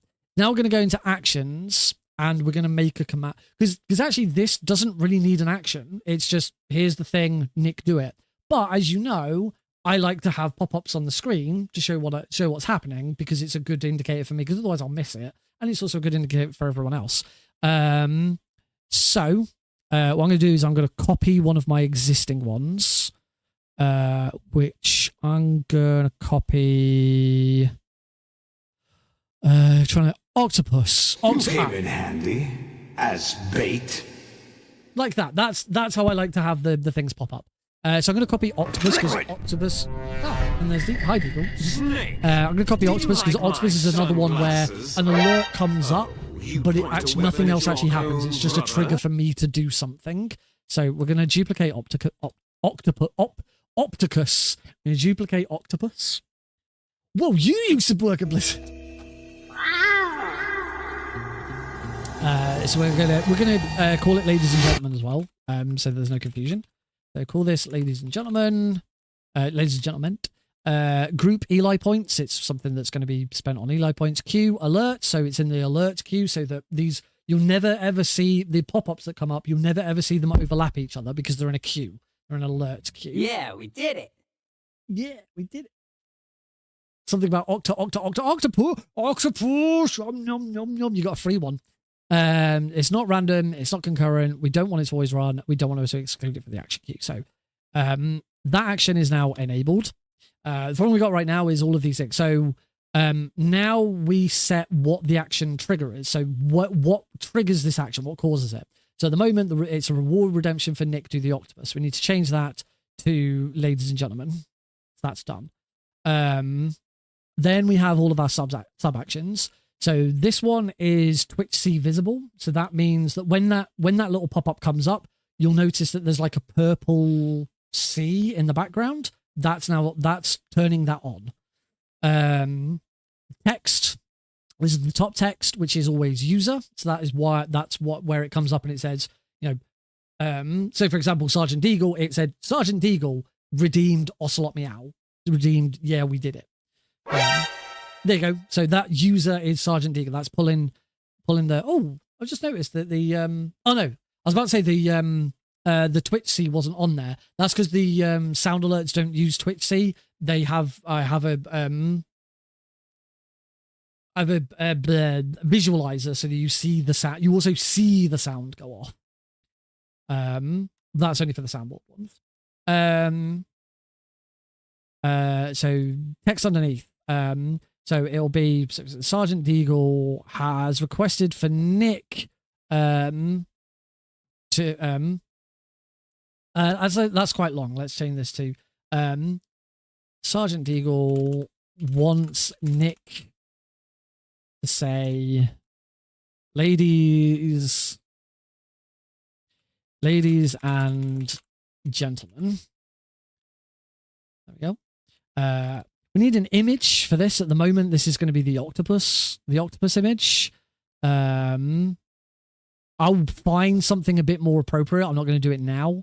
But we can use an image. We can use an animation. Yeah, we can use a GIF. It's got like an alert GIF. Eli, gift explosion. These are you've probably seen these on the stream loads. Yeah, these are where all these come from. There's Klonoa.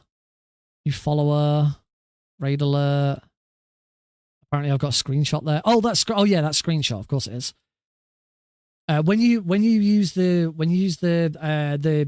channel reward to take a screenshot of the scene, or when I do it because I have one as well. If I do that, it's taking a screenshot. If I now click back on screenshot here, there you go. That's the screenshot that we just took. So that saves the current OBS screenshot to this file, and then that file is like, so now if you're on my Discord server, that file is now available. It just overwrites the previous one. Again, I learned that that's not something I've made myself. I learned that from someone else. Use it, Eli, because pirate software uses a picture of a dog. That's true. I wonder if I have a nice picture of I wonder if I have a different picture of Eli that I could use. I'm sure I have an Eli folder in my images. Yes, Eli. Oh, I have this picture of it. Okay, we're gonna do that. A screenshot of a screenshot. That's like 16 watts. We use this picture of Eli in a bed. There we go. So now let's test it. Oh, I tested it, but all I've done is test the picture. Delay for 900 milliseconds whilst it's up. That's alerts and audio. Oh yeah, that's to say that it's now visible. This is the sound effect that plays. So the best sound effect would be me saying "ladies and gentlemen." Actually, I'm going to quickly see if I can find a sound that I like. There's a great website for sound effects board, which I really wish. Is it this one? Yes, My Instance. This is a great. If you ever need a sound effect, this is a really good website for it. I get loads of my sound effects from here. So let's just type in ladies and gentlemen and see if there is. I keep saying ladies and gentlemen. You were the clock that was ticking in my heart. Change my state of mind. Ladies and gentlemen, Love so hard to find. we got him. Oh, it's not. Yeah, it's that one. Ladies and gentlemen, we got him.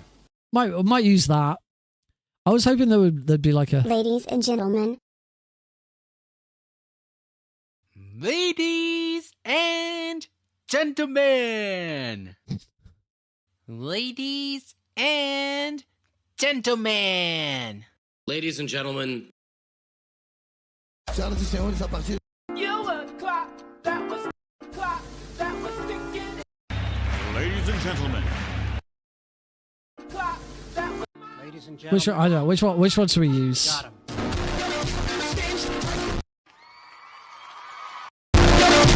Ladies God. and gentlemen. Check DC if you want. I can get you the audio, the Audi track.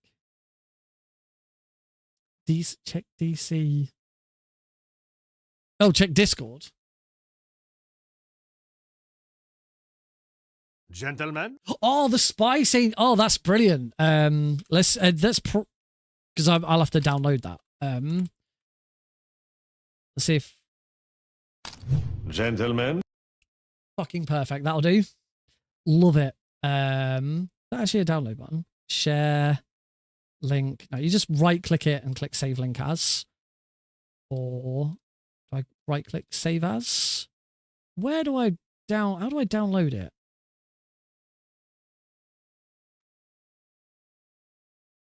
Ah, there you go. You click it. Click into it. Download MP3. There we go. So it's the spy saying gentlemen. Yeah, love it. Right, so we're gonna move that. We're gonna move that into my streaming folder. Grid streaming. Nikapi Green. Oh my god, I've never shown these. Yeah, before MGSR went down the pan, I started building an idea for a quiz show. And these were all the graphics I made for it. Never shown that before. Now you see it. Yeah, that was a bit of a tangent. Right, where was I going? Eli points, sound effects. There we go. And so we'll pop that in there. So now that I know where it is, we can go back to StreamerBot. It's not pictures Eli we want this time. We want streaming, Eli points, sound effects. Is it at the bottom? No, it's G for gentleman the spy. There we go. Done. That should be everything. Everything else should work. So, oh, and the very final thing it does is it fulfills the redemption. So let's test it. Gentlemen. There you go. I feel like the GIF should be of the spy now. So let's quickly find a spy GIF. TF2 spy GIF.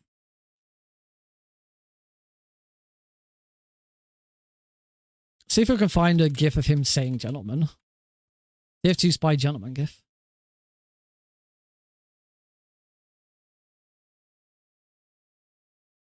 Gentleman. That's the one. I prefer it as a square.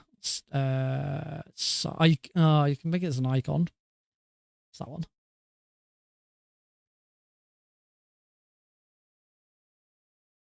No, I think I'll just kind of. Oh, this might be better because it's a bit more zoomed in. Is it a?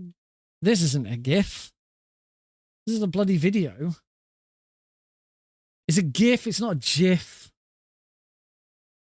It's not a GIF because you don't pronounce the word graphics.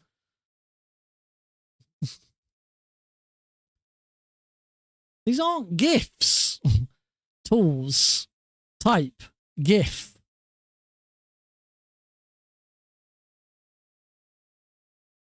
That's not a GIF. What? Asked it specifically to be a GIF, and that's not a GIF. This is bullshit.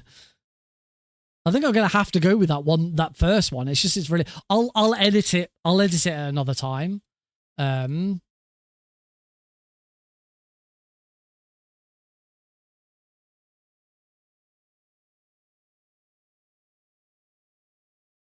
It's just, it's really zoomed in. And also, I don't think this is a GIF. Can I download this as a GIF? Save image as. Okay, I can. And it is a GIF. Right, that'll do. Right, back to streaming. Eli points. I'll just put it in here. TF2 spy GIF. There we go. And change that. Set image source file. Change that to... What did I put? Did I put it in here or did I put it... Where is it? Now I can't find it. Oh, there it was. I saw it. I thought I saw it.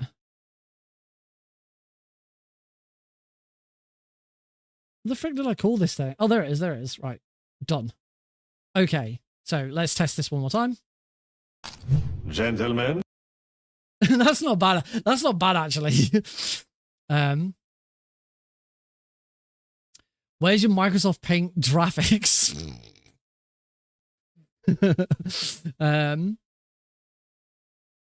Wait, JN, have you swapped over to YouTube now? Maybe we'll leave it stretched to annoy you more. Maybe. Here's my Microsoft Paint graphics. How to be a douchebag. There you go. That's how to be a douchebag and make a channel point reward in Ticket. Oh, the last thing to do, of course, is go back to platforms, go to ladies and gentlemen, and enable it. There you go. Can you put a clip as animation and audio? I could. I could. The problem with doing that is it means that the panel that shows up, I've got to change that to a video rather than an image, and I fear that having videos trying to load is probably going to overload OBS. I'm not sure. So with all of the ones where it looks like it's a video play, it's like so like Baby Bitch, for example. Let me find Baby Bitch. Actions. Where's Baby Bitch?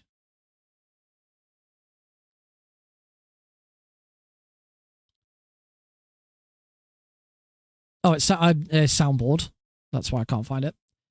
Soundboard. Oh, for God's sake. The new UI for this can't come soon enough. There we go, Baby Bitch. So if I test Baby Bitch and play this.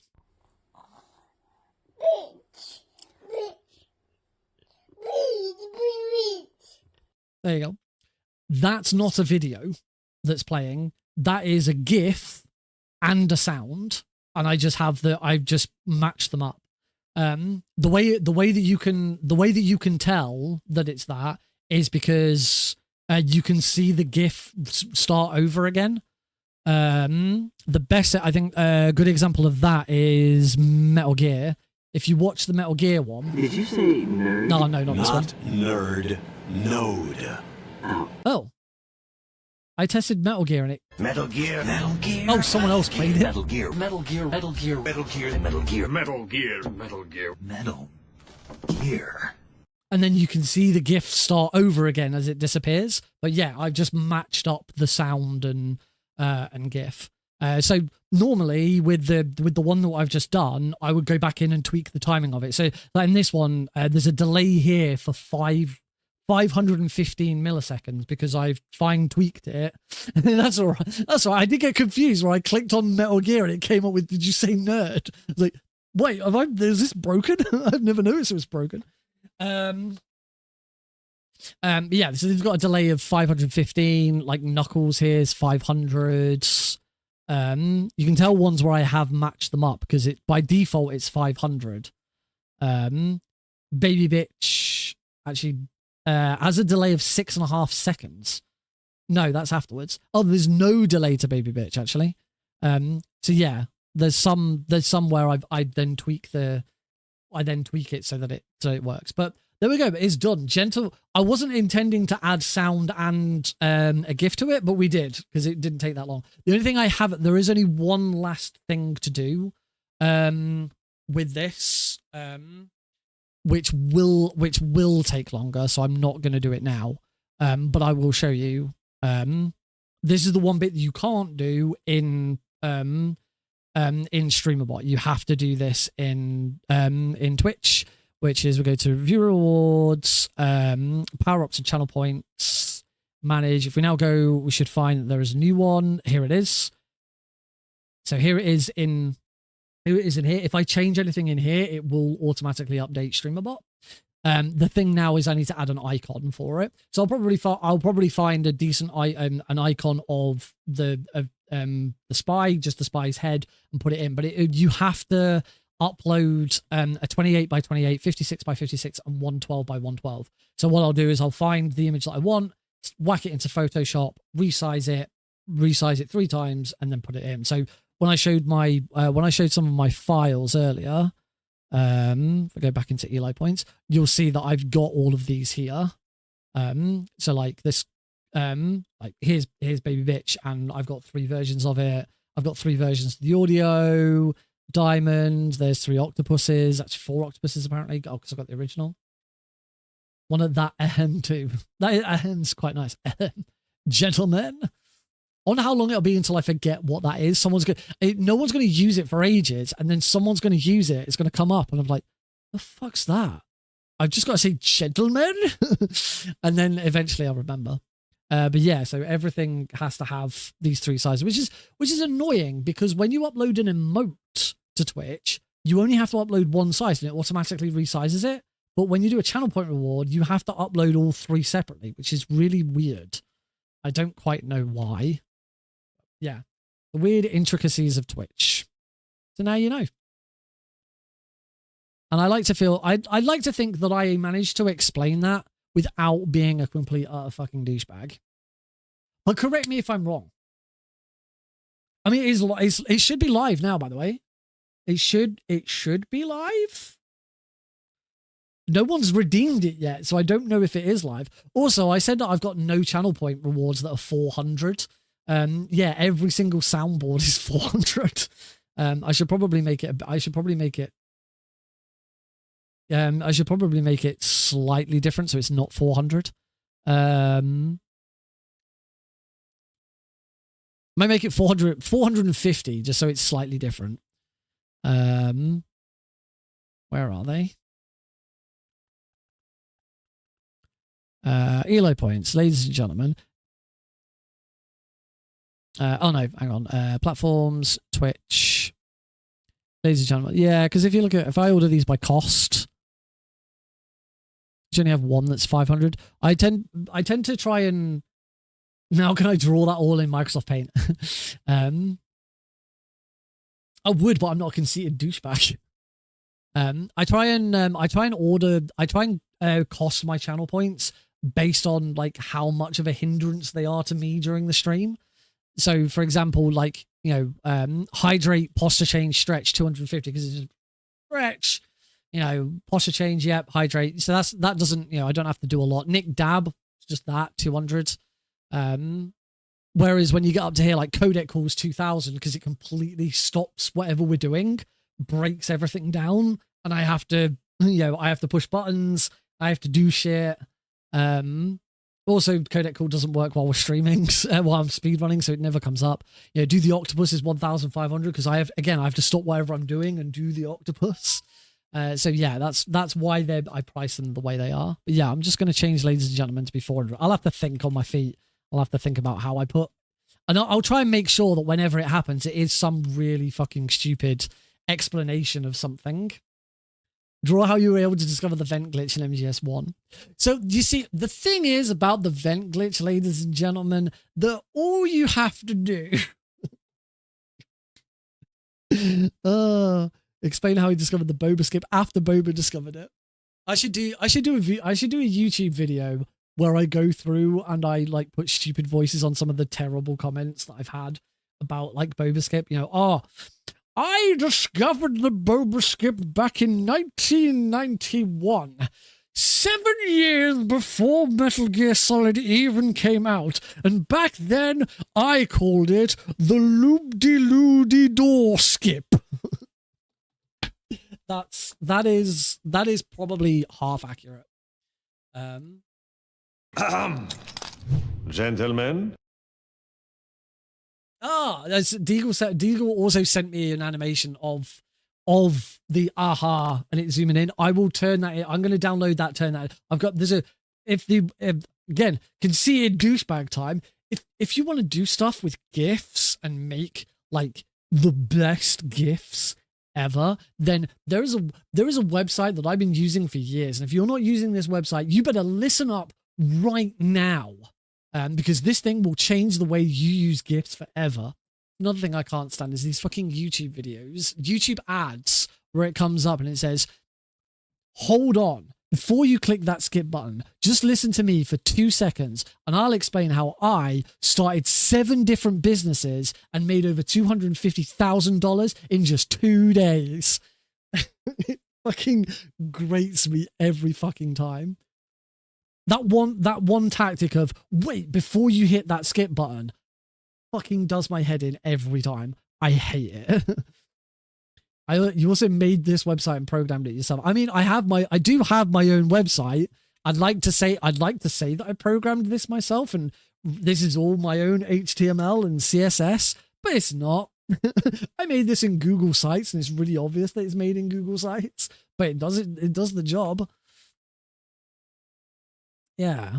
Would you like to meet the team and learn all about me? Look, it's all about me. Me, everyone. Look at several paragraphs all about me. And there's a little bit about Heidi gets 1 paragraph. Or 2 paragraphs, actually. Eli gets a bit. Alex gets a bit. I need to update that photo. That's quite old, actually. Do you like ads? I don't. Ads are a necessary thing, unfortunately, but it is what it is. Anyway, I was going to show you a website, Easy GIF. If you do, genuinely though, if you do ever do stuff with GIFs and you want a really easy way of doing stuff, this website is a game changer. I love Easy GIF. It does so much. So video to GIF, resizer, optimizer, and Easy GIF does more than just GIF stuff. You can convert stuff. You can, they've got a barcode generator, image to PDF convert. This website is fantastic. It's all free. There's limits on how big your files you can upload is because, after a while it just doesn't work. Screen to GIF. I've not heard of that one. Yeah, there's so many different tools in Easy GIF. I'd say apps. There you go. You go down to the bottom and here's GIF to MP4, online video cutters, video reverser, crop tool, rotator. The downside is anything you work on, you have to upload to it first, work on it, and it doesn't save it. So anything that you upload to it will only last for about 5 minutes. And then if you're not working on it, it'll wipe it. Or if you download something, you can only download it once, I think. I might be thinking of something else. There's another one I use. This one's the one where you can only download once. This is called 8 megabyte video. And basically you can upload any video that you've got, or enter a URL, upload it here, select what size video you want it to be, and then it will upload it, convert it, compress it, and re-download it. The reason I use this website is because Discord has a video limit, a video size or file size limit. So I use this to upload any video. Also, when I record a video off on OBS, because I use the MP4 version where if OBS crashes, it doesn't crash. Then it, for some reason Discord doesn't like it. You upload it and it won't preview in Discord. You have to download the video to watch it. But I put it in here and it works and it's great. So yeah, another 8 megabit video, another really handy one. Anyway, should we play some Metal Gear Solid? I think we've chatted shit for long enough. And that went. Can I upload a Pirate Software 5-hour compilation of him saying he worked at Blizzard for 7 years and compress it to 8 megabit? So you go too big. I mean, yeah, there are limitations to what you could, but the amount of compressing that it would do, you probably find that it'd be a 280p video with 500 kilobit per second bit rate, and runs at 20 FPS. But you could probably do it. Also, you probably find you wouldn't even be able to upload it because the file size is too big in the first place. Right. Let's see if all that weird shit was enough to try and get me back on track with this. We haven't actually finished a damn run tonight.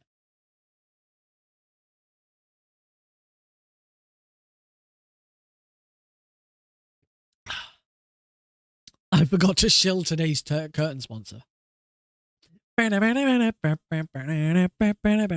you like blinds?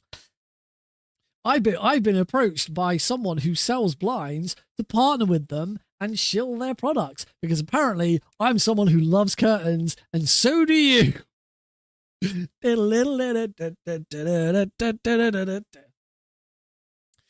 Any aspect ratio wishes for that clip? 1 by 1 ideally, but whatever whatever image I put onto the alert thing, it doesn't compress it, it doesn't stretch or thin it, it just crops out the outside, so it doesn't matter. Dab. Pretty sure there should be a channel a pop-up for Dab. Maybe there isn't one actually there might not be one for Dab because Dab's is there supposed to be one for Dab? Let me just check. Is it have I broken it?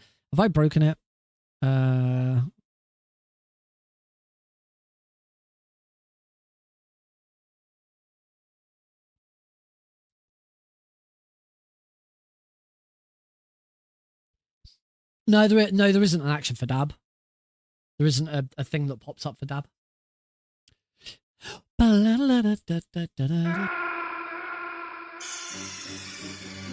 What's wrong? Snake!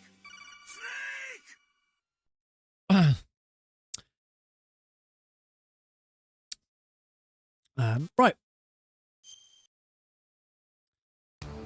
Start! After all that, let's play some video games. Curtains are very helpful and useful to me.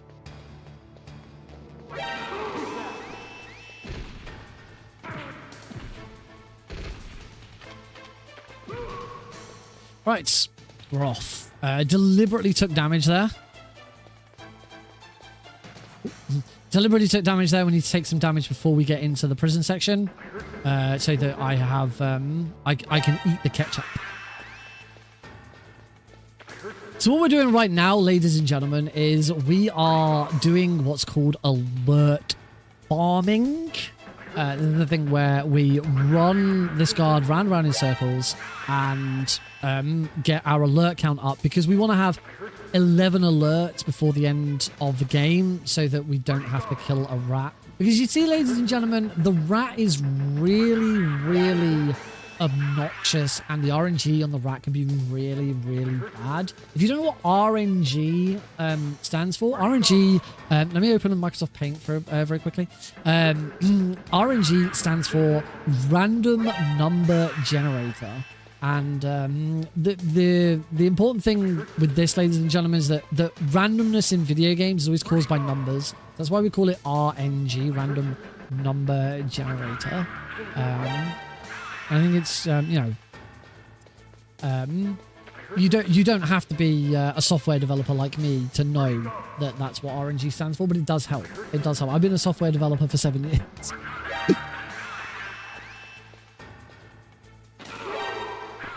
Oh, I got another. Oh, I might lose a bit of time here.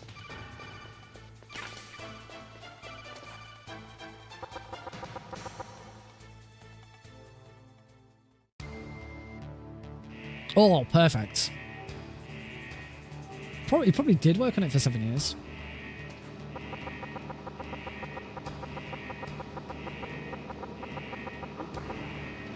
The difference with me calling myself a software developer is I genuinely can call myself a software developer.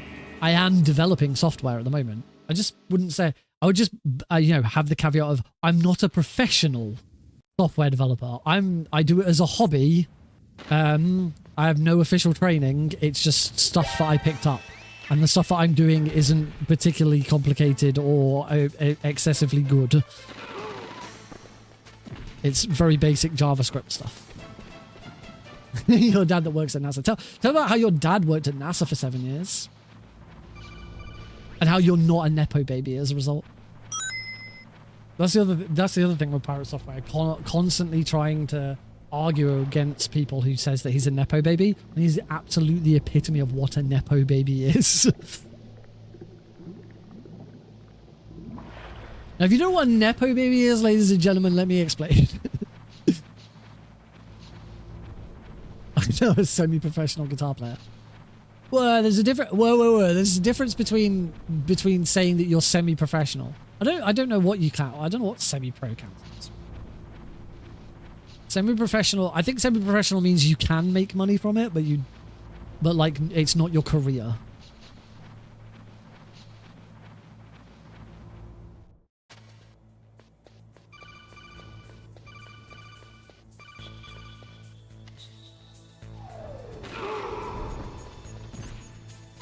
Or you're very successful in your field, but it's not your career, I think. My mother-in-law was a semi-professional golfer.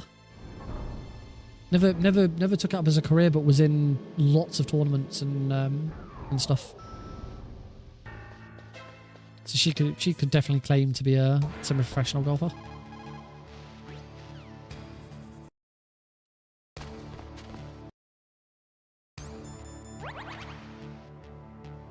Important question. Okay. Oh, it is an important one. I'm gonna get ready. I'm gonna it's an important question. Mine's ready. Let's go. In the video game Metal Gear Solid 2 Sons of Liberty, or some sort of latest release, is the fat bald man called Fat Man a virgin? What do you think?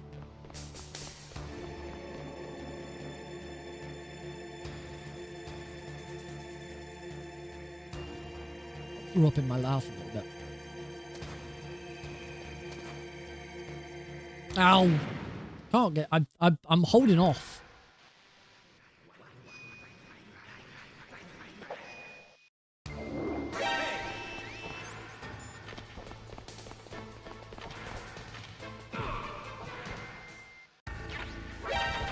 And through the door. Nice. He's an artist, not a virgin. Oh, that was terrible. That was awful. FBI, open up. Shouldn't joke about that, man. Shouldn't joke. Oh, I still got an alert from that.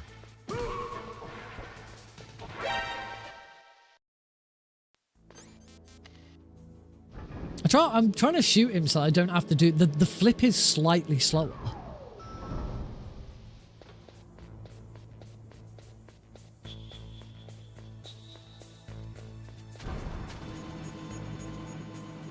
For legal purposes, that was a joke. I'd like it stated for the record that this was sarcasm. Wig's the bad guy. Get it?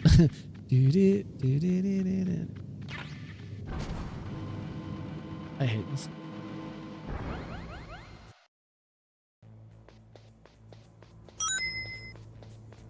Oh, it's called the area reloader. So what you got to understand about the area reloader is, ladies and gentlemen,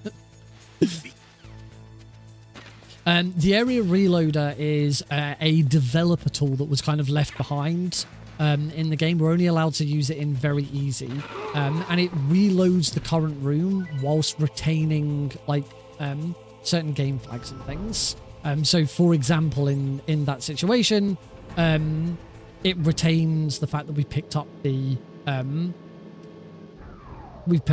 picked up the PSG-1, so the PSG-1 remains in our inventory.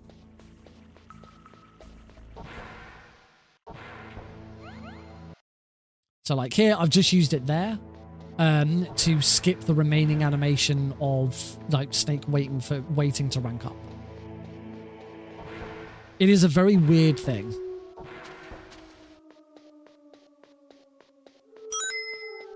I've since gone on record to say that I don't think it should be allowed in speedrunning.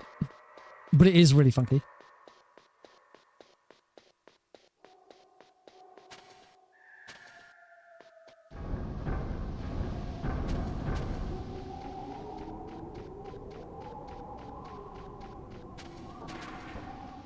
Nice.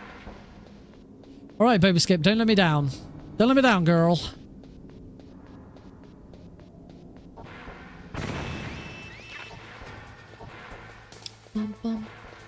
Let's see the skip formerly known as the loop-de-loop-de-skip, the door skip.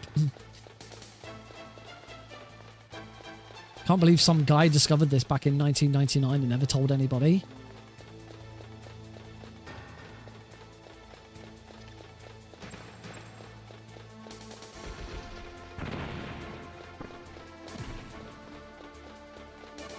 Crazy world that we live in, right? This is the furthest we've got today. We should point out, this is the best run I've had this evening.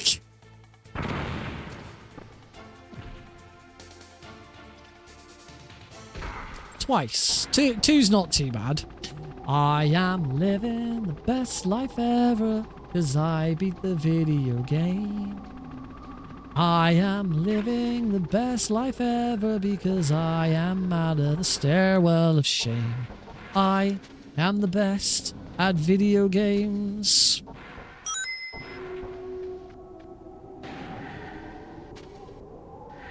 Oh God.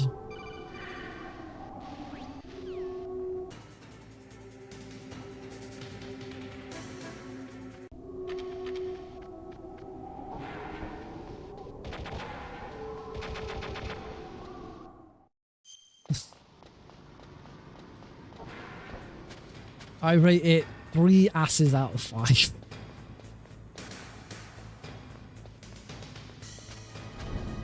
Oh, that was bad. Oh, back in.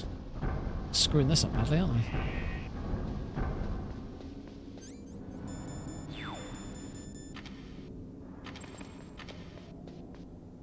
Keep forgetting, if you throw the bomb, you don't have to go back to your previous weapon.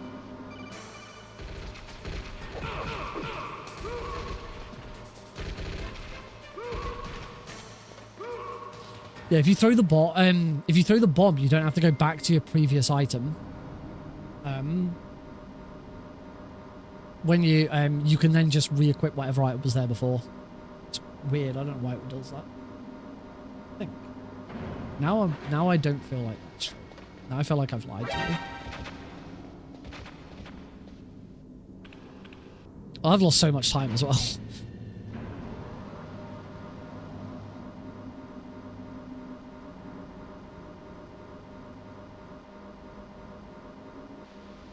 Splits are alright though.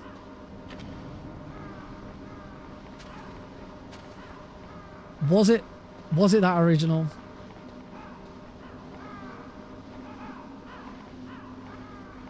You know what, I'm gonna put it up to 4 out of 5 asses because it reminded me of the film 4 Lions.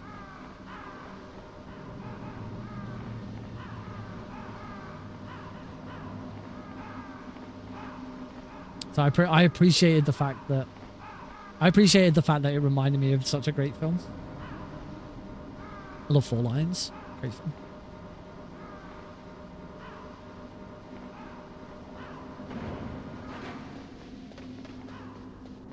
The best part is the line that it reminded me of is delivered by Benedict Cumberbatch.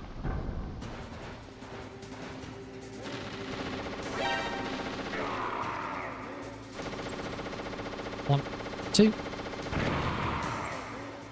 1, 2. 1, 2. 1, 2. 1, 2. 1, 2. 1, 2.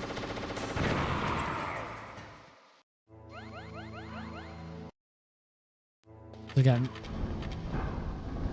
there, I use the area reloader once again to not only with that one skip the animation of the rest of the rank up, but also that skips Miller's codec call that comes in.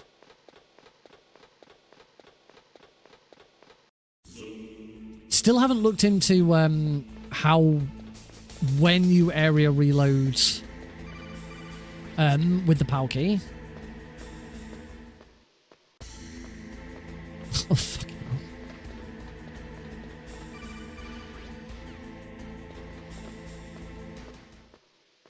Yeah, goal split. Oh, nice. That goal split put me back to over a second ahead.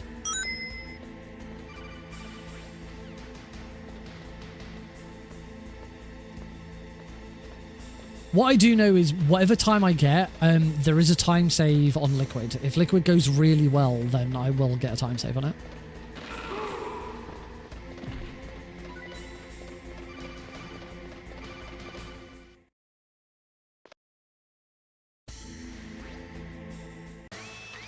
Ah!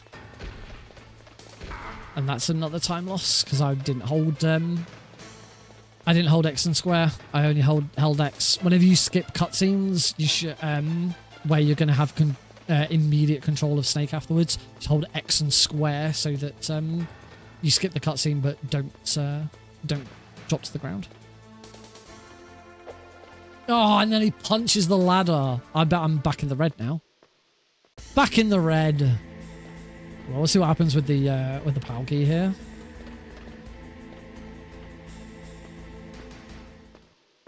Reloading warehouse when going back to blast furnace.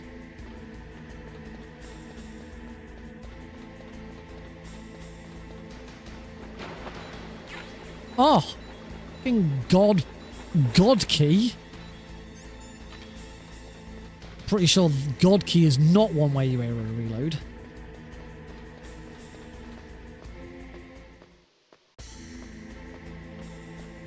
Still behind.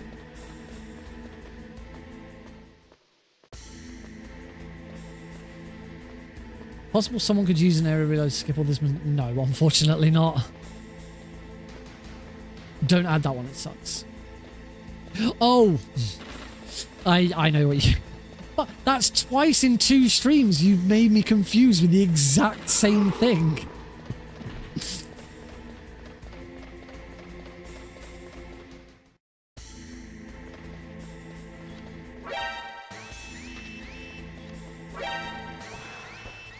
Oh, that was weird.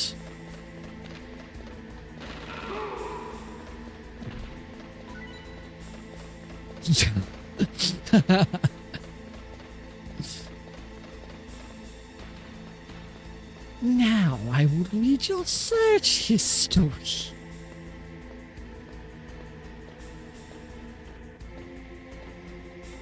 You like pornographic material about Latinas, don't you?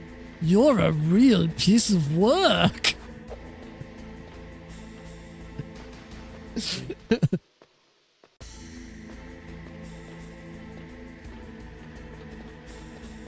There is an alternate route, so you don't have to climb 2 ladders. Unfortunately, I'm shit at it.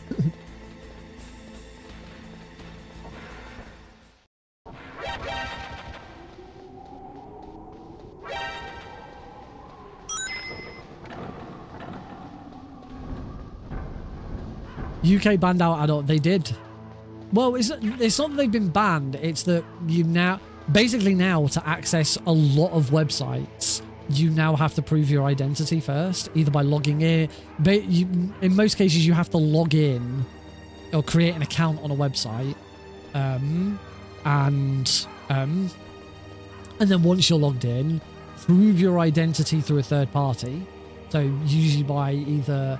There's various different ones I've already seen, because there's some... I did one today. I had to create an Apple account because I don't have an Apple phone, but I'm working on something with work where I now need access to Apple Business. So I had to create an Apple account, and then when I created it, I had to go through stuff to set it up. So sometimes it's you have to like take a photo of documents that prove you are who you say you are. Shit, I used the last chaff grenade and then didn't. Oh, I can't swim.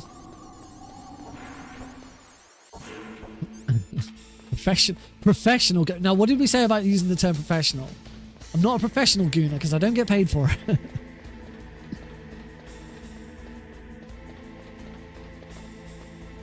Gooning is not my career yet. It's illegal to use their program if you're developing a nuclear bomb. That's interesting. So yeah, as part of the sign-up process, I have to prove my identity because also I'm doing stuff for business, so it's even more important. And like this is one where I got to look at my webcam and first I had to prove I had to prove who I was by like using some sort of photo ID. So like I had to take a picture of my driver's license. But then also at the same time, you also have to be able to prove that you're alive right now. So like you're not using so that you're to prove that you're not using someone else's photo. You know, you haven't just got a picture of you up on the screen. Is it Discord's? Discord's now brought it in. And people have been using Death Stranding 2's photo mode to bypass it. That one's pretty funny.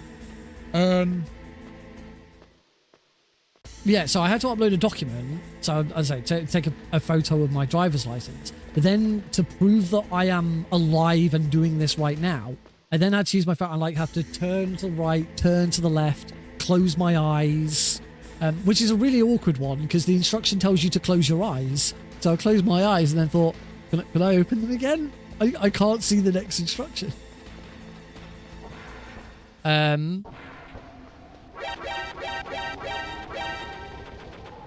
So yeah, and then turn my head to the left, turn my head to the right.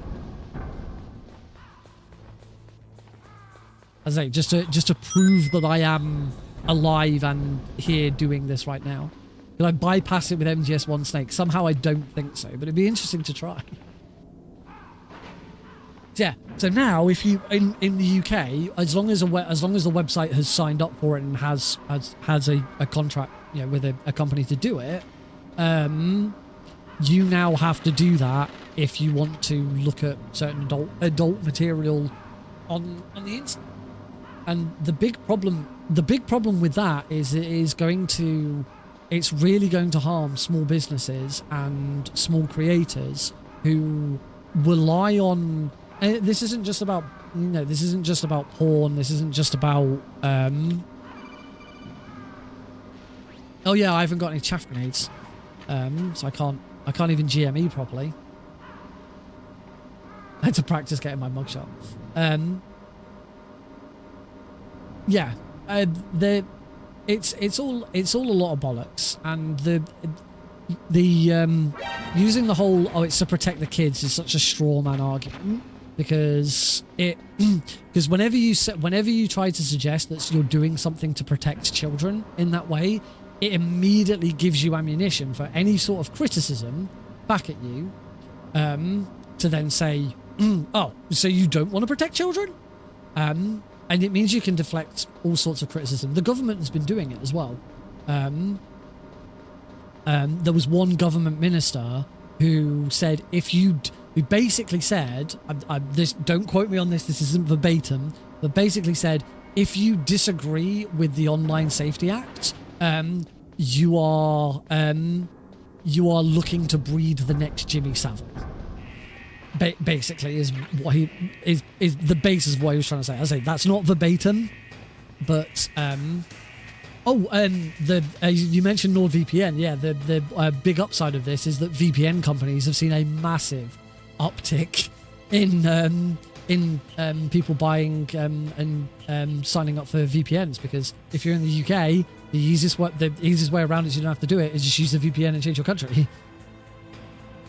I can't remember, breeding's probably not the right word, but basically, yeah, there was an MP who said if you're against the Online Safety Act, you're opening the door to the next Jimmy Savile, or something like that, which is just complete bollocks.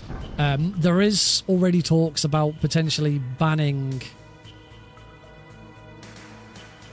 about potentially banning VPNs to stop that from being a thing, which is also shit. But yeah, it's not gonna do jack shit.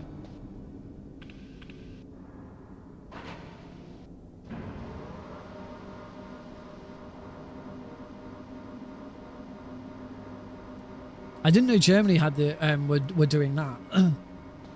Yeah, anonymous appeal to emotion fallacy. Yeah, it's all bullshit. It's all.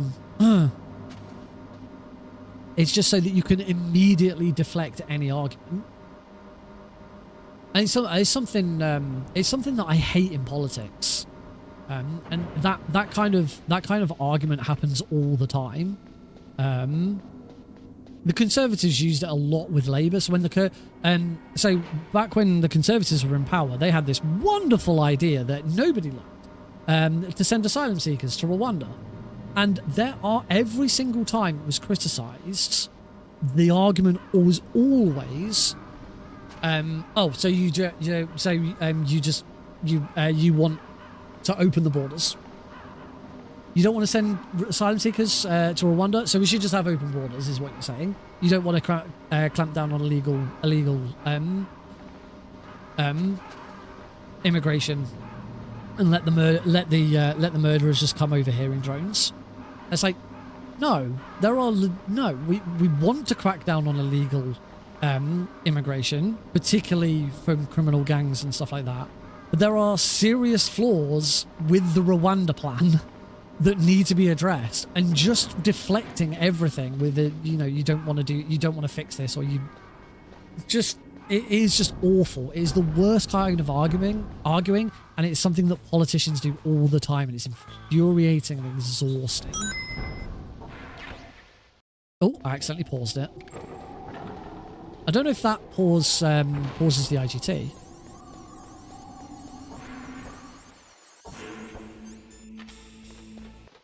It does not.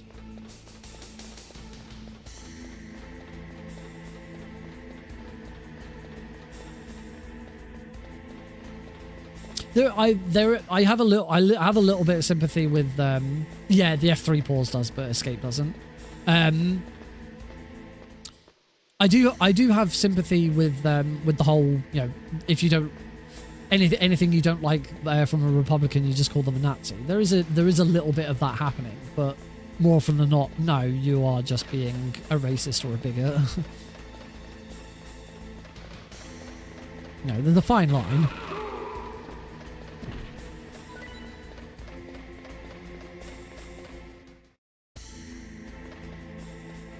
Right, let's get this right. Thank you.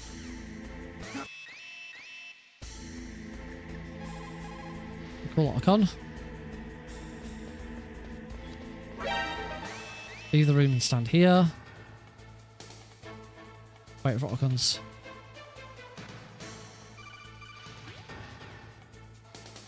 Oh, F3 that. I keep forgetting that I've got to F3 that at the end.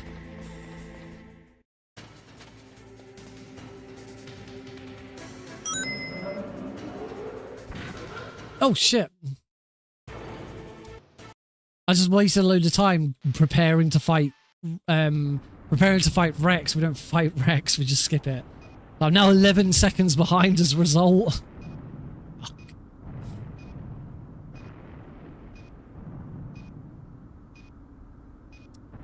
Yeah, it's a terrible way of arguing, and it shows that you have no. If you're arguing in that way, it shows you actually have no argument. You have no leg to stand on. You don't have a proper argument of your own to actually come back with. I should concentrate on this.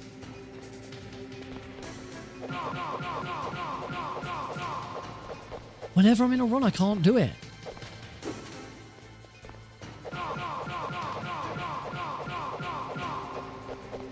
I don't know what it is.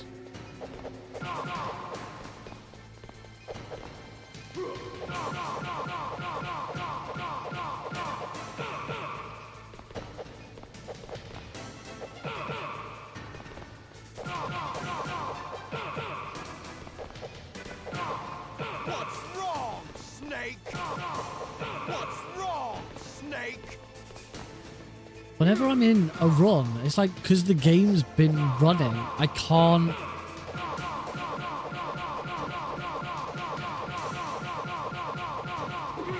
I've kicked off too early. Whenever I'm in a run, it's, I don't know if it's like because the game's been running, so it doesn't know what it's doing.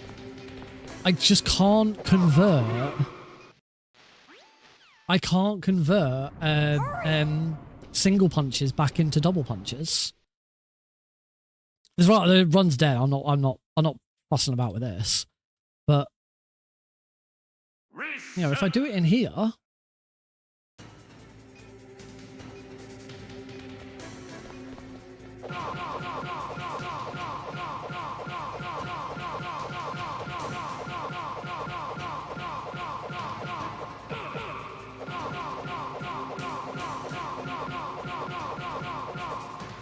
So I do it in here, and I can very easily convert singles into doubles.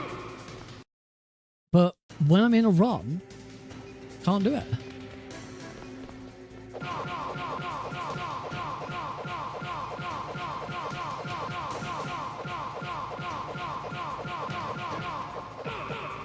Sometimes it breaks. I've noticed a few notifications, so thank you, Deagle.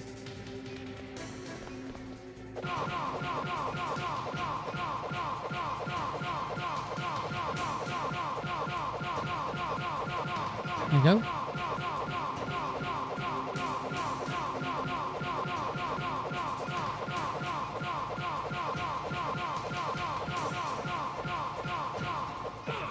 Lost it at the end, but swapping in and out of single and double punches, no problem. But I get to it in a run, and it just dies. I can't do it. Bizarre. Liquid keeps asking, what's wrong? What's wrong? What's wrong? What's wrong?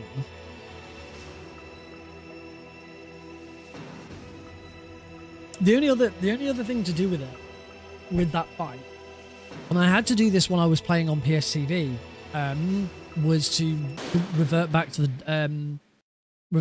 doing the double throw, because I could never swap between single and double punches because of the input lag. So I had to do the double throw. Problem is I can't bloody remember how you do the double throw.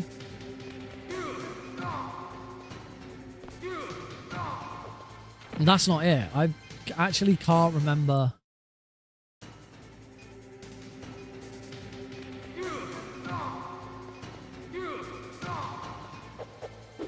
That's not it. You don't. I'm gonna have to look it up. I can't. I genuinely cannot remember the double throw setup.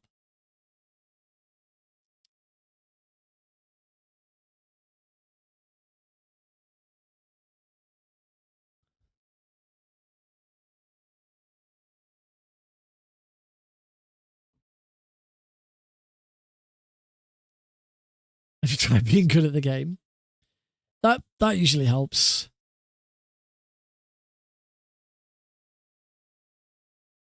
Left side 1 punch, standard 2 throw. Right, I found Plywood's old what's the positioning? Ah, that was it, right. Right. So the double throw setup is you want straight towards Liquid, throw in there, move to here, wait for him to go there, and then do that. I still don't think I did that quite right. Superman is punk rock.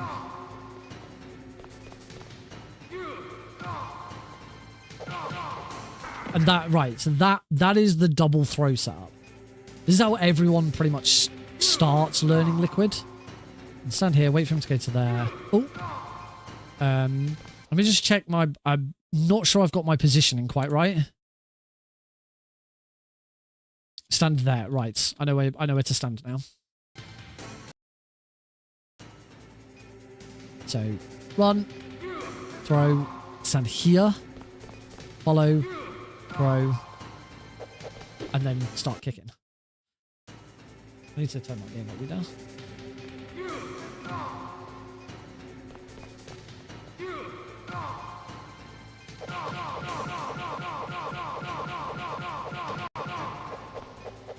So that's the double throw. I say this is how most people start learning this fight. It's better if you get the punches in.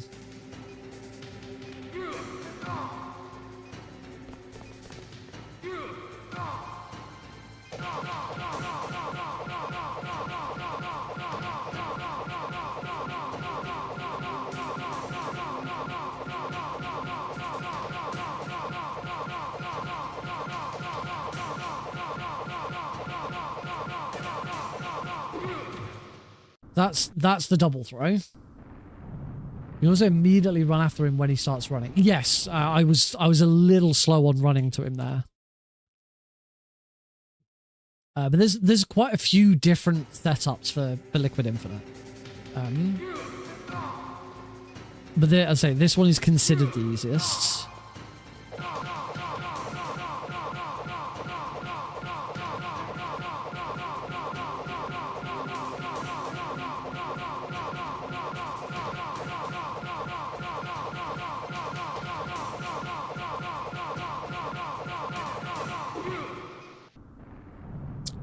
So maybe I start trying to put that in instead, because I'm clearly not getting anywhere with trying to do single throw. With trying to do zero throw.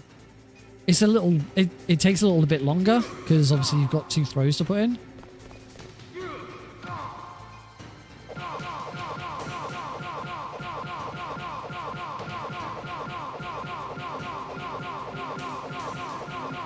Yes.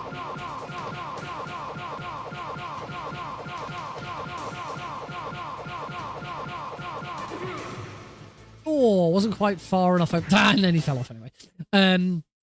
If you throw him when he's halfway along, the first couple of punches are easy because he runs to the left a little before turning south. Oh, I'm going to try that. Yeah, if you download the, if you use the MGSI launcher by V-Man, hang on, then it has access to a bunch of save files you can download and use. I see what you mean.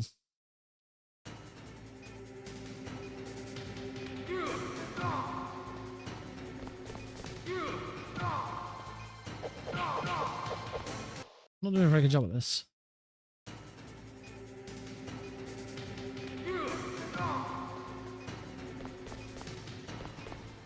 I'm still not doing a very good job at this. You can download save files from MGSR, but as I say, but B-Man's a jerk. As I say, if you just use the MGSI launcher, there's a save pack manager in there, and it comes with a bunch of saves.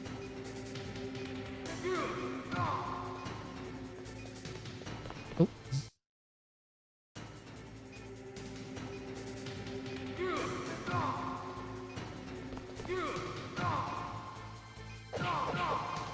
I guess I still got to be careful about how quickly I'm throwing him. He still needs to be at the top.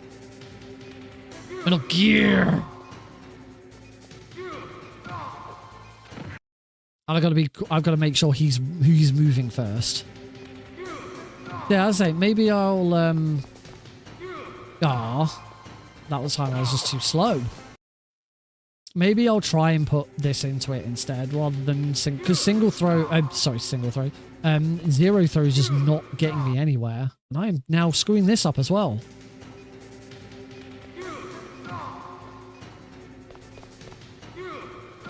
What? Now I can't do anything.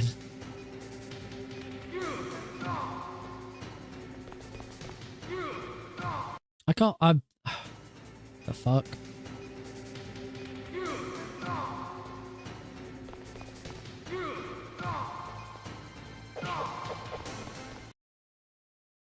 I know. Close to the bottom right corner and then start running earlier.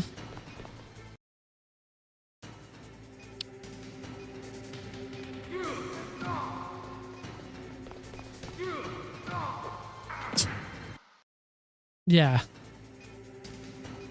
Because actually then if I do that, I never need to stop.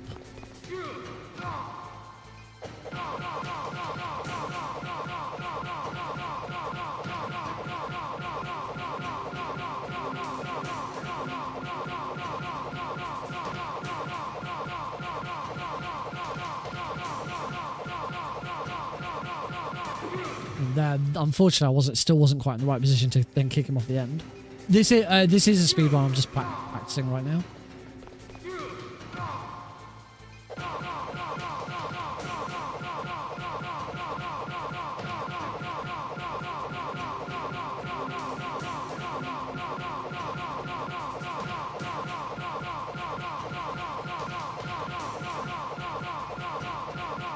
There we go, that's better. Try and be a little down and to the right of him, like on his shoulder for the grab. Let's give that one more go to make sure. And then I'll do another run and see if I can actually do the damn thing. Thanks.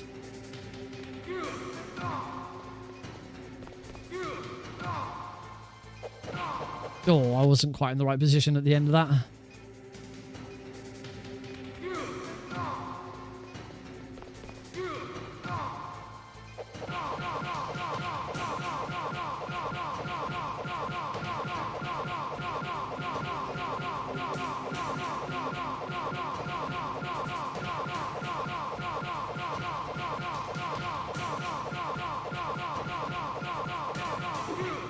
Being quiet whilst I do it because I have to listen to the sound of. I haven't got the game audio and I have to listen to the sound of the.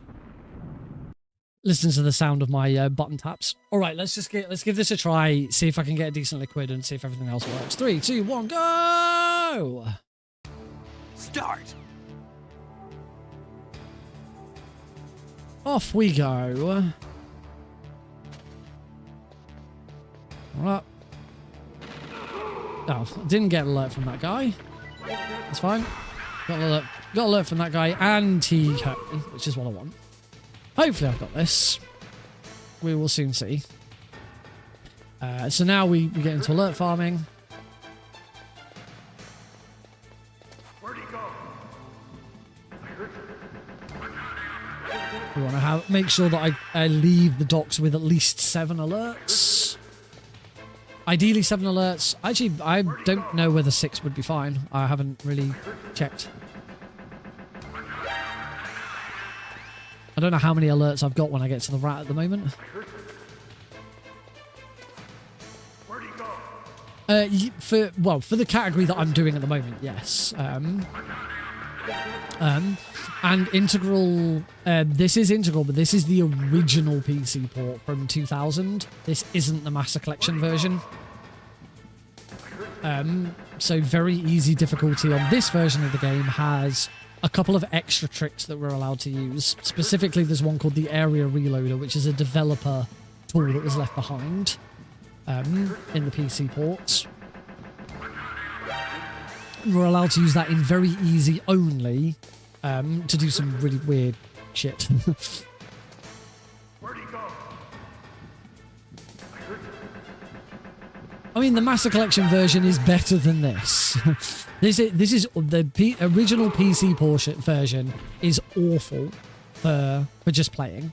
You should not, if you want to play the game casually, the best way to play the game casually is still emulator. Emulation is still the best way of playing it. Because you can put fastest speed on so that the loads are better. You can ramp up like the resolution and stuff and make it look a bit nicer and a bit smoother. You can do that with this version as well, but we play it on with software rendering because it improves the loading time.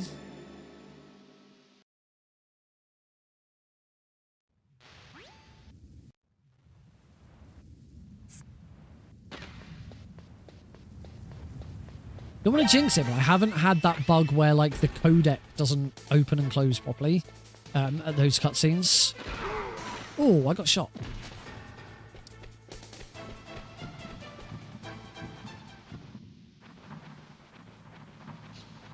Oh yeah, my first time was on PS1. So it is genuinely nice to have someone come in and immediately know what the MP5 is. The amount of people who, well, not so much on the stream, the amount of people in comments who were just like, oh, how did you get this gun? Have you modded the game? This isn't the real Metal Gear Solid because you got a gun at the start. I thought those comments would die down when the Master Collection came out and Integral was part of it and people would actually have access to see it. But it still doesn't. Still get them. I still get the occasional comment calling me a cheater for modding the game and putting a gun in it.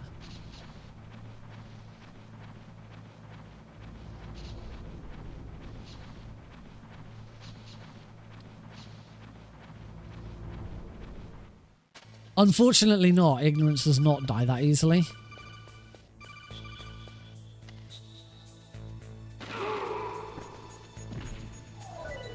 Should have pushed the button again. I figured I'd just wait. No. Well, obviously, no, because Integral's original release was Japan only. Professional MGS modder. There you go. That's the power of the area reloader.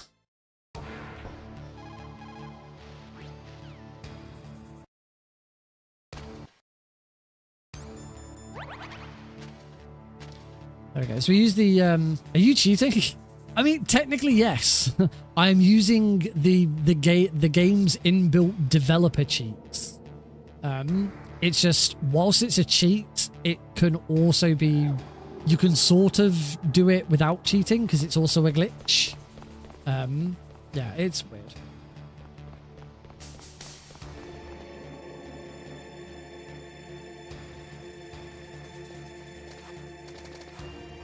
What the fuck is going on with my movement?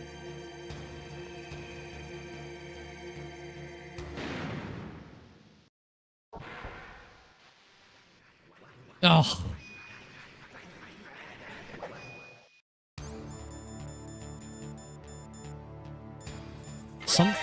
Something's wrong.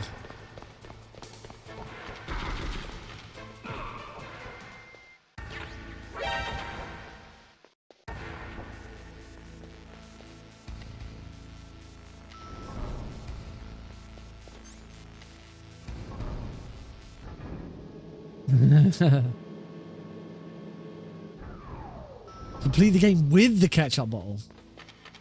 Well, yeah, you want to get the secret ketchup rank at the end of the game, don't you?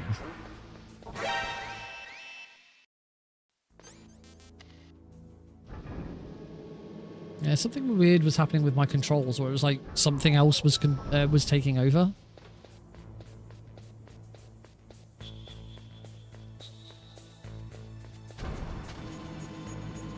You don't care. Yeah, you don't kill Johnny in very easy. It's also the only category in the entire Metal Gear Solid 1 speedrunning sphere that you save Meryl. Because you never submit to torture. Johnny is worse than Huey. That is a hot take.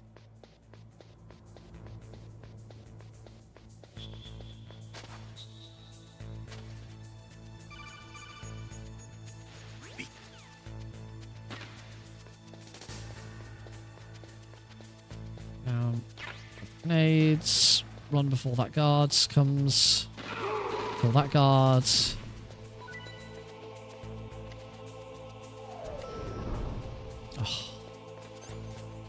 Oh, push the wrong button. He is trustworthy. He doesn't assault a woman right in front of his girlfriend. I mean, he did kill his wife. Is that not worse? Somehow I think killing his wife is probably worse.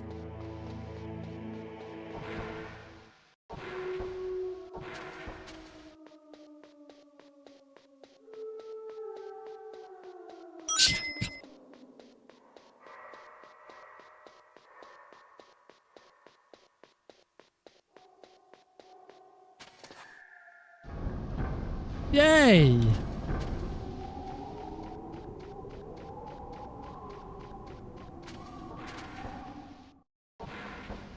Finally got through the cave without... Whoa, what does that mean? What's that supposed to mean? Oh!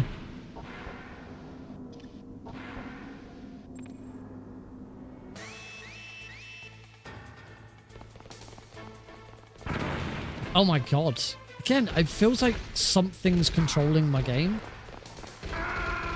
I'm having a couple of moments where I don't know if it's my controller or what. I'm gonna reset. Come on, Nick. I'm gonna reset, but I'm also gonna relaunch the game just to be on the safe side. I wonder if I've done too many weird shenanigans. I should probably reset that because the game had not come up. The game was not on the screen when I started that run. Reset. Start. I think Otacon was conceived while Hugh was sitting on his wheel. He didn't have a wheelchair. He had a no is the answer because when he would have been in his relationship with Strangelove, he already had his mechanical legs.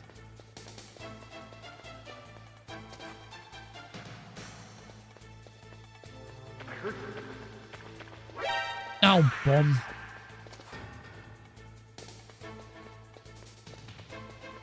Unfortunately, the Psychomancer is fairing. Yeah, alerts your alert counter going up only counts if your evasion is completely cleared. It's basically if you see the radar start to come back up and then you get another alert, then that's a fresh alert and it counts as another one. Peace Walker tells us that Otacon was born in 1980, which is a retcon. However, this means his stepmom seduced him whilst he was a minor. Questions? No questions at all. Yeah, I don't disagree that his stepmom probably did seduce him whilst he was a minor because his stepmom was a bit fucked up. His whole family was fucked up. It's the Emmerich family. You think the bloody big boss and his sons was a fucked up family? Emmerichs are worse.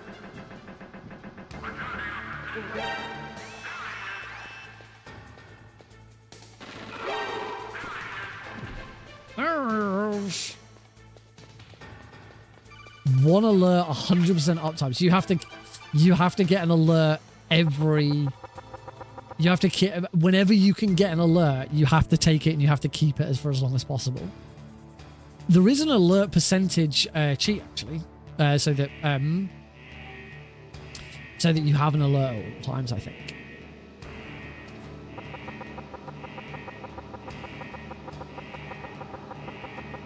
Oh, can we name a single functional family in Metal Gear?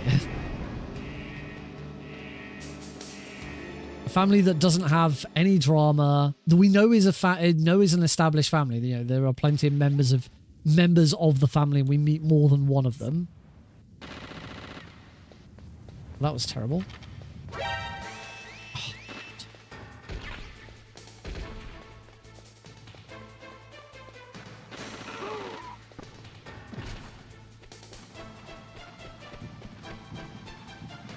Johnny.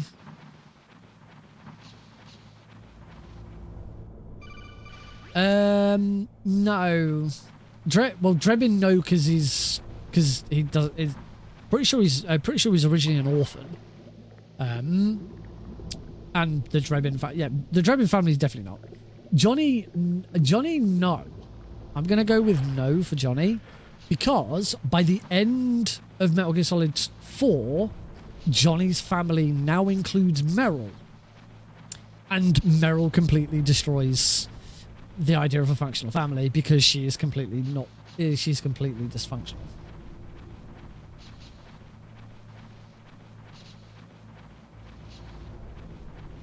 I don't think there's necessarily a problem with Johnny's family. As in the actual family dynamics of Johnny. You know, yeah, Johnny's a bit of a predator.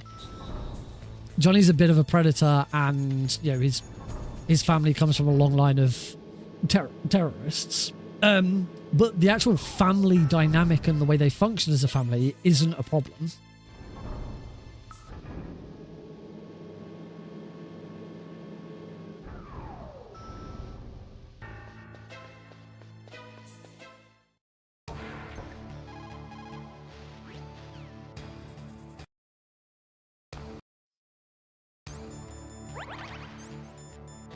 It's happening again. I've just eaten a ration. Look, snakes. Snake's turning without me. You see Snake whenever he turns to the left.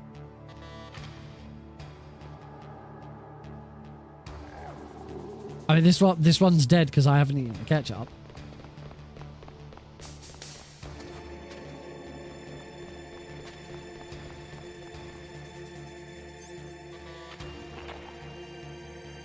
What happens now if I do this and now, like, reload? Now we just have to wait for Johnny to go off to the bathroom again. Right, something's up. I'm gonna unconnect my controller, turn off DS for Windows. In fact, I'm gonna quit out of the MGSI launcher and I'm gonna start everything fresh. Something's wrong. Something's weird. Something's happening. And I don't like it. You can't vent glitch the door now. You can like crawl really far out of it, but you can't vent glitch it. And I need DS Windows back on. Right, that's on. Go. Let's try again. I'm gonna immediately skip to here, and we'll just go from here and see what happens. Just to make sure, like, I'm not, like, getting any phantom movements or something again.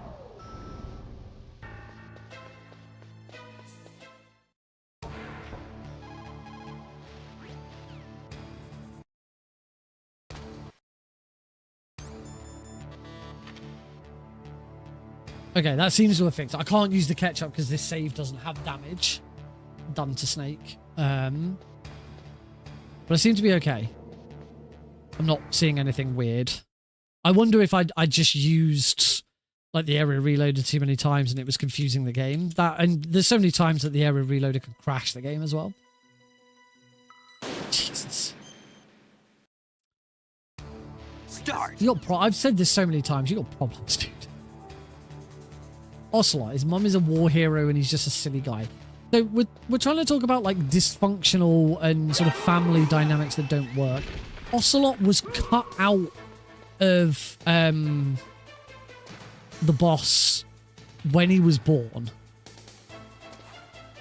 Never knew his mother. His mother killed his father.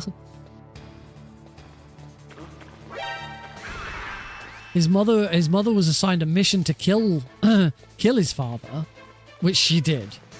So no, we're not gonna go with Ocelot as a good example of a family dynamic that isn't messed up.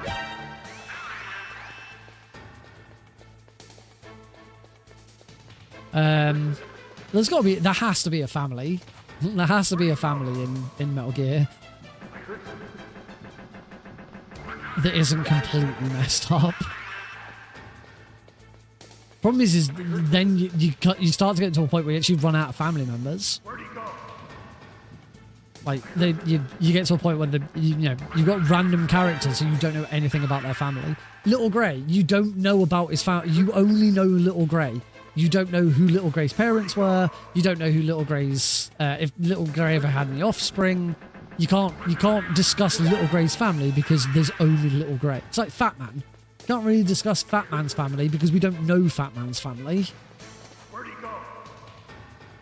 Fortune. You can discuss Fortune's family because we do know Fortune's extended family. And we also know that Fortune's extended family is pretty fucked up.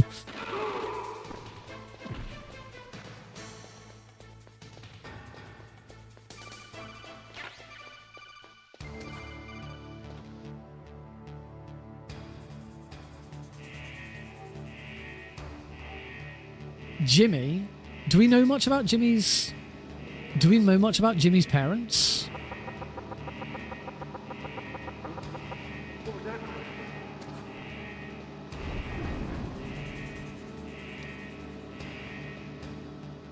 Anonymous is right there with Fortune. Her best friend was her dad's lover.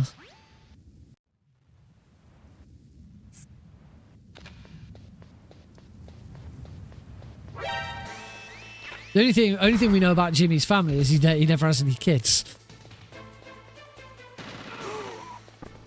Spoiler alert for Ghost Babel. They did do Jimmy dirty. Poor Jimmy. Justice for Jimmy. Have a good one, Deagle.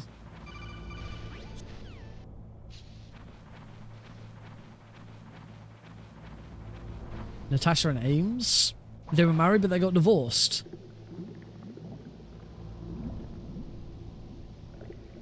I don't know if there's anything else in their relationship. Like, I don't know if like Natasha was his first wife or he had another wife or something. But for me, as far well, you can everyone will have their own opinions on that. But yeah, I would say if they weren't married, then they're not family, and we can't really, and that doesn't count. If they were married, they got divorced. Therefore, in my opinion, that doesn't count as a normal functioning family. If you get divorced, call me old-fashioned.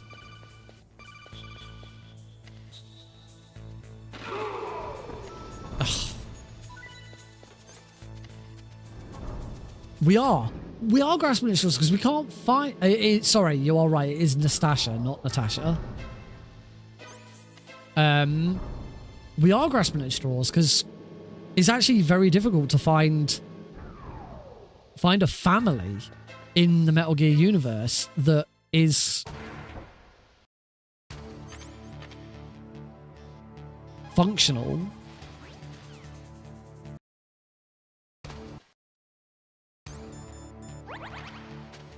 That is functional and works correctly. I lost a little bit of time there because I accidentally area reloaded too quickly. Batman and Stillman aren't family, though. We're talking about like blood relatives.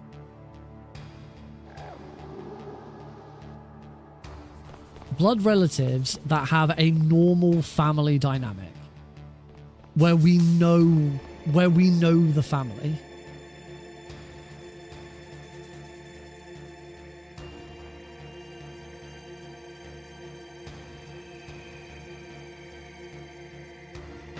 Well, yeah, this is the point of what we're trying to come up with.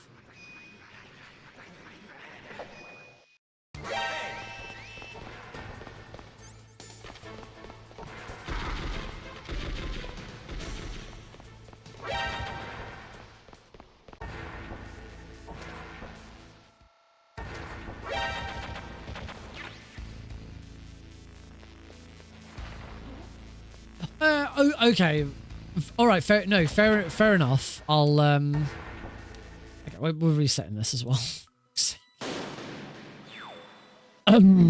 Reset. Sorry, fair enough. Fair enough. Adoption. Well, The start.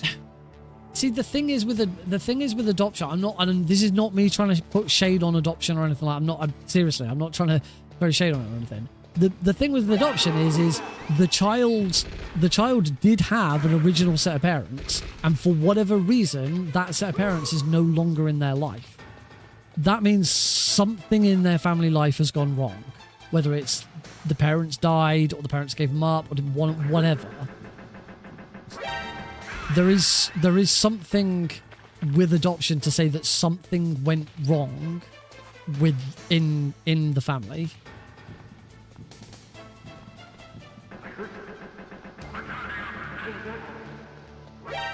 I think that's fair to say.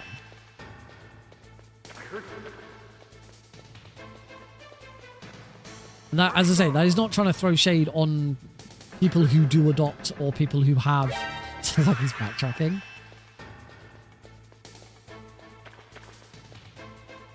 That's not fair to say.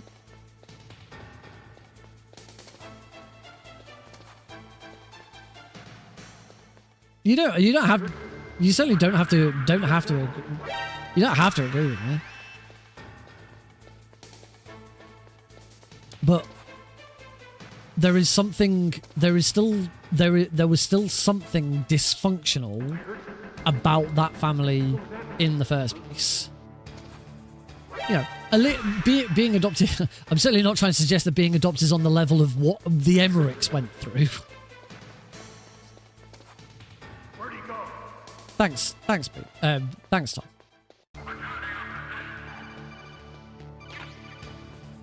Certainly, I wouldn't call the next bit of that dysfunctional or a problem.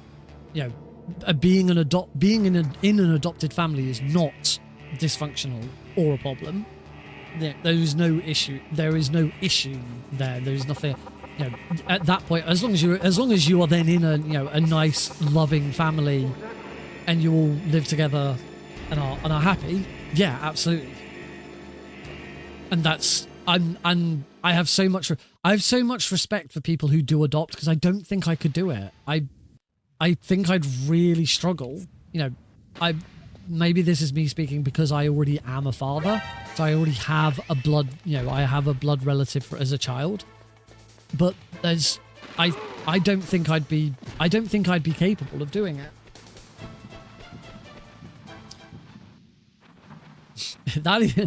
I'd like to put it on record that is not what I said. Being in an adoptive family is not dysfunctional or a problem. I'm saying that to be in the situation where you had to be adopted in the first place, something was amiss. Snake was adopted, that's true.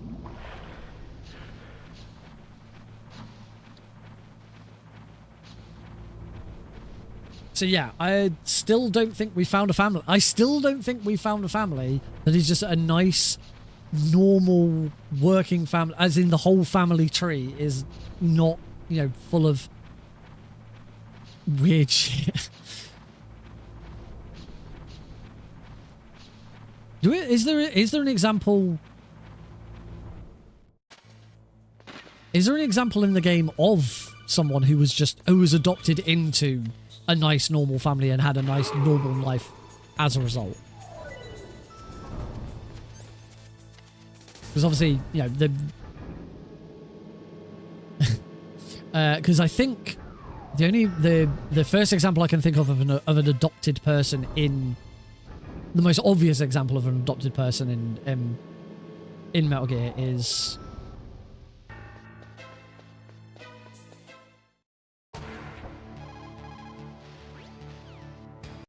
for fuck's sake.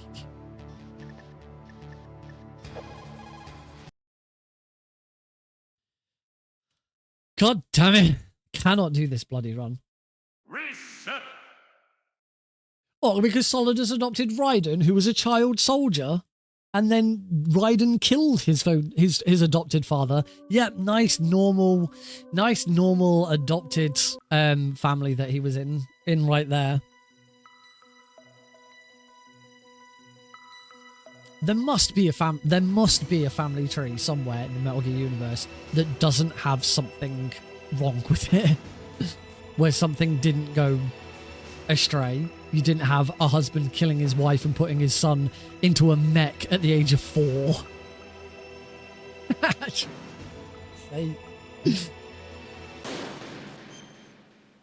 This slander, absolute slander. Start. Mei Ling, maybe, but do we know anything about? This is the point. The distinction that I'm making here is it has to be someone whose family we know about, or better still, multiple members of the family appear in the franchise. Because otherwise, you can say that about anyone. That guard right there. That guard right there, we know he works for Shadow Moses and a G-named soldier, but maybe back home he's a nice family guy. You know, he's got a loving wife, loving kids, and he comes from a really nice family. We don't know, because we don't know anything about this guard.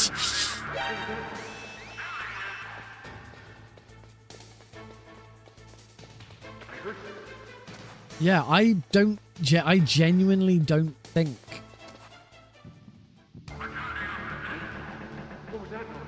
I'm not trying to slander Mei Ling. I'm saying there isn't enough information in the series about her family history to warrant saying that yes, she comes from a nice normal family.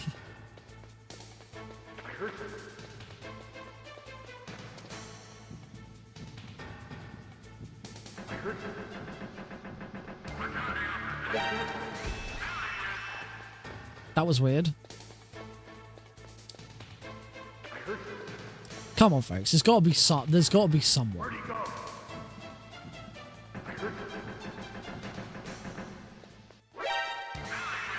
Oh, that counted.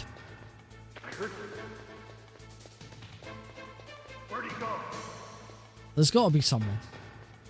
We have to be able to come up with some example. Ryder's got... If it was anyone else saying it, I'd potentially agree. I'd be excited, but...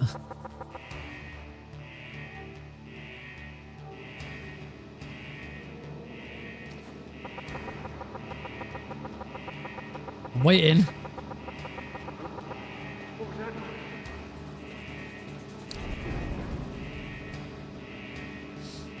Fuck's sake.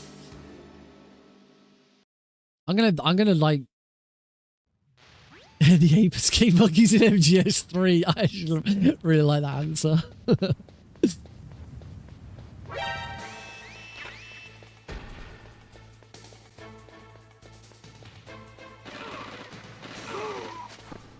If there was a bit more information about them, I would advocate for I can't remember the name of the character in Survive. In Metal Gear Survive, you rescue a child, and in the and then send it, and towards the end of the game, you send him back. You send him back to the real world, and it turns out, and spoilers for Metal Gear Survive, it then turns out that the guy who sent you on the mission in the first place and has been giving you all of the mission details is the kid. Time works differently in where Survive ends up. So he actually, when you send him back through the wormhole, he actually goes back in time, and you know, grows up to then try and rescue his friends that he left behind in the dust. In DT, that's where Metal Gear Survive take. Good luck, thank you.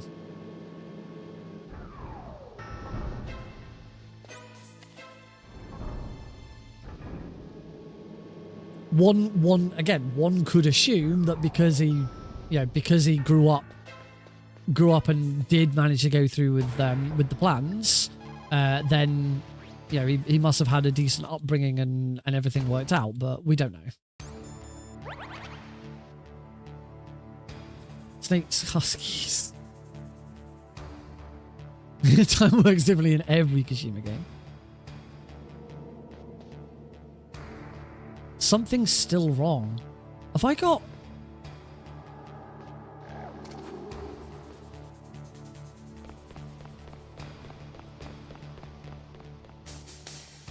It's always here.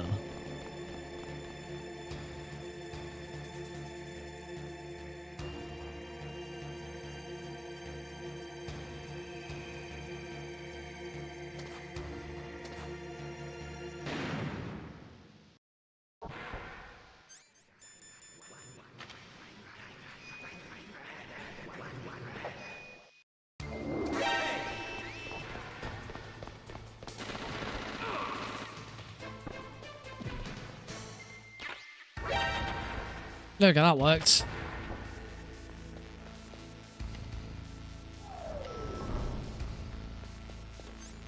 And it seems the solution for Johnny is to shoot him.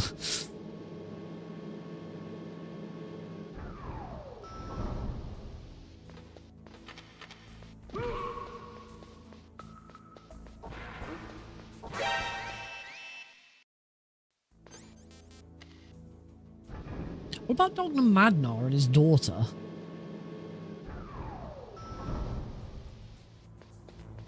Oh, finally got that to work. That means you don't know if it's worked. Difficult to like predict. PB, my PB at the moment is, it says on here 29.24. It's actually 29.17. Is my PB. I don't have the splits from my actual PB saved.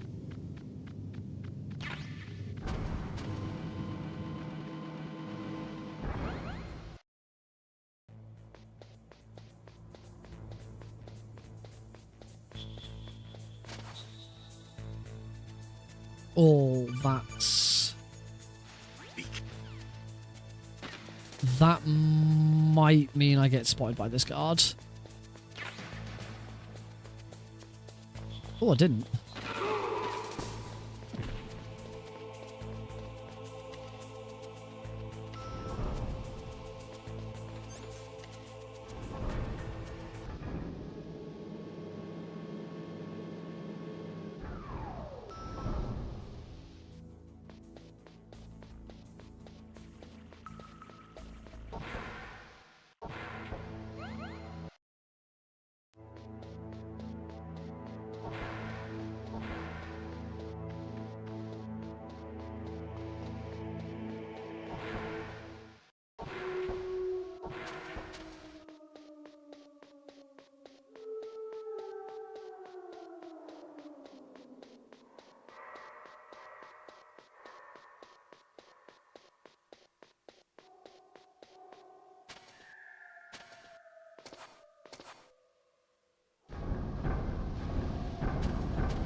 Mailing is a baddie. I can agree on that.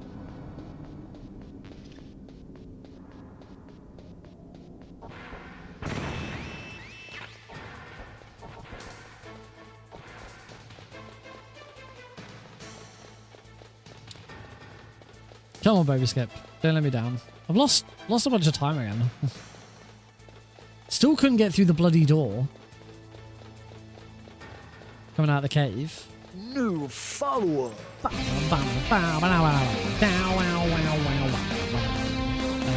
Miggledy Higgins. Thank you very much for the follow. I'm going to assume that's Jamie. He said he was going over to Twitch.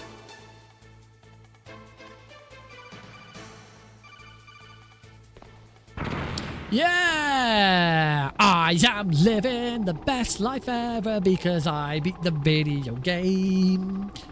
I am living the best life ever because I am out of the stairwell of shame. I am the best at video games. Oh, what's a little too fast there.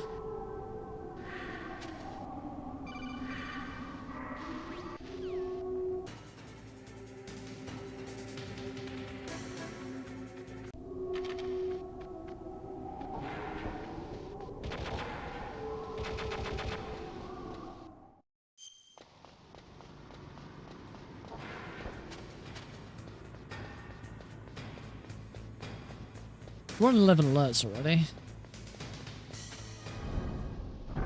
In. So I've got to throw the bomb.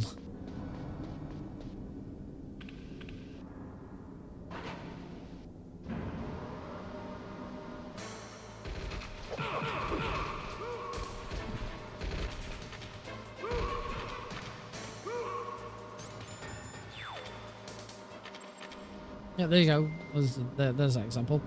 I was right earlier. Once you've thrown the bomb, you can immediately push L1 to equip whatever weapon, whatever item you had on before. It's kind of weird.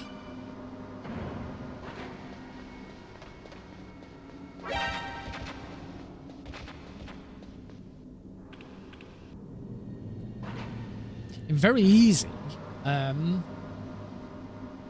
Because of how quick all of this happens, if you are super quick, you can actually throw the bomb at Raven.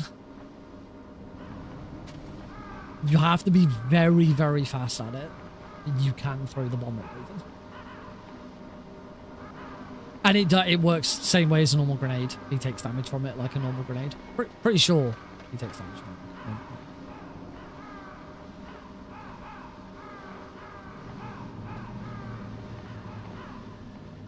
Can't say I've ever done it myself.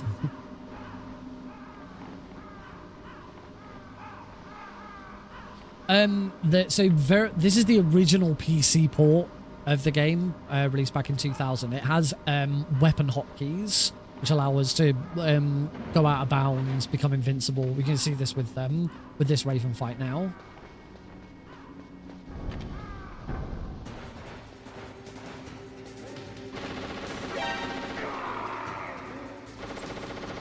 1, 2. 1, 2. 1, 2. 1, 2. 1, 2. 1, 2. 1,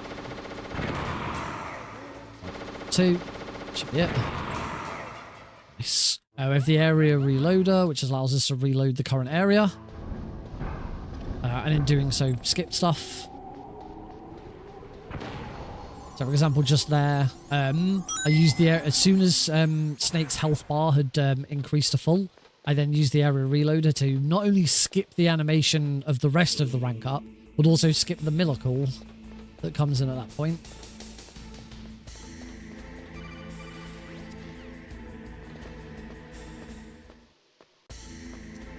But this is the only, very easy is the only, well, very easy on the original PC port is the only time you're allowed to do a lot of this stuff.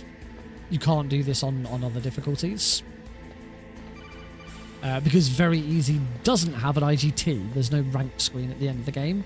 So it was considered that if any of this stuff interfered with IGT, it didn't matter for very easy because there is no IGT. But other categories aren't allowed to use it because they are running IGT and we couldn't do anything to mess with those.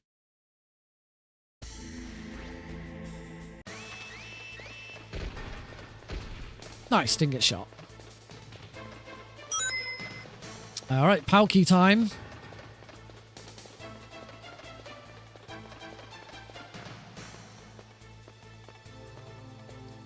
What's it gonna be, folks?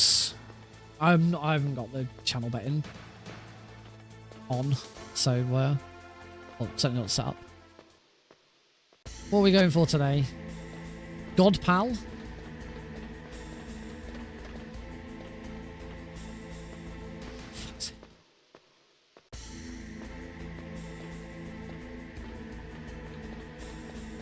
Pretty sure the answer with the area reload on the Palki is if it's not God Pal, you do it. Bomb.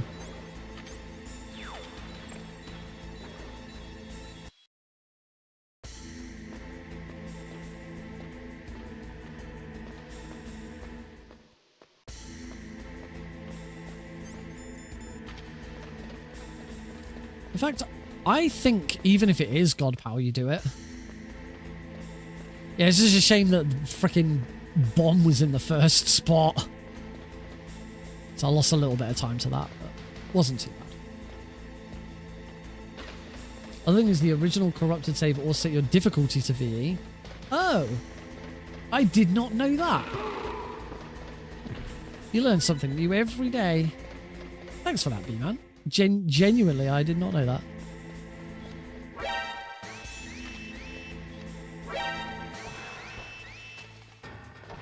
The frick happened there?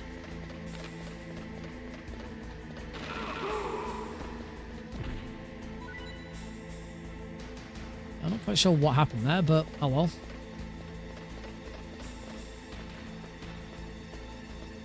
Fuck's sake. Never said I hate it. I just like to set the record straight. I did not say that at any point at all.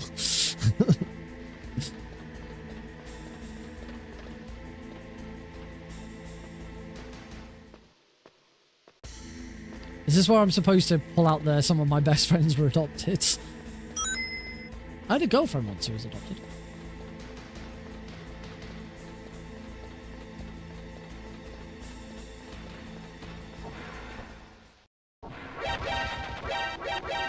Reagan's wig spitting facts. Wow. How do you feel about being called Reagan?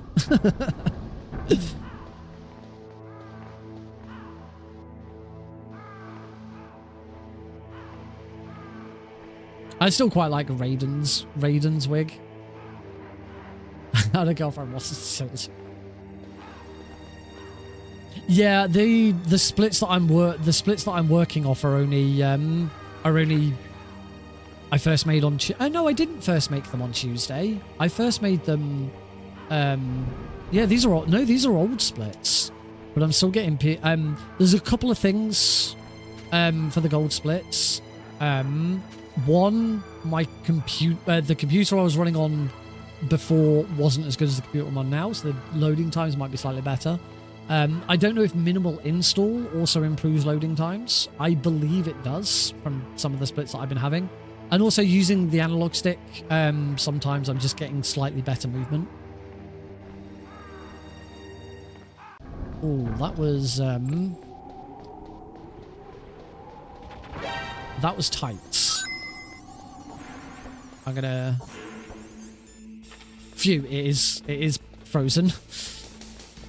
Thought I'd double check that one, because I never like getting a gold split on freezing or heating a key. It's always a sketchy one, isn't it? Yes. Yeah, I think before I still had it installed on an NVMe SSD, but it wasn't as good as what I've got now. It's a completely different computer as well than what I had before. But it shouldn't be that much of an impact. That's why we're sort of only seeing, you know, time saves of absolute milliseconds.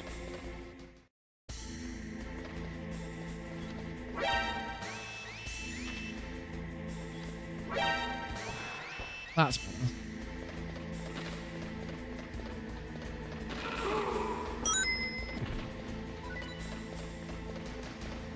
But yeah, I am under the impression that minimum install does improve loading time slightly, which makes sense because the game's not having to search through as many files because 1,000 odd files don't exist anymore. God, it's a minimum. It's so dumb.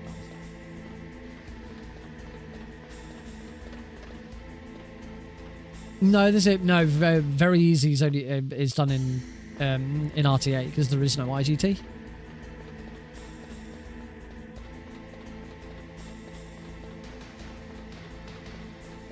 Or are you saying IGT would be improved by lower times?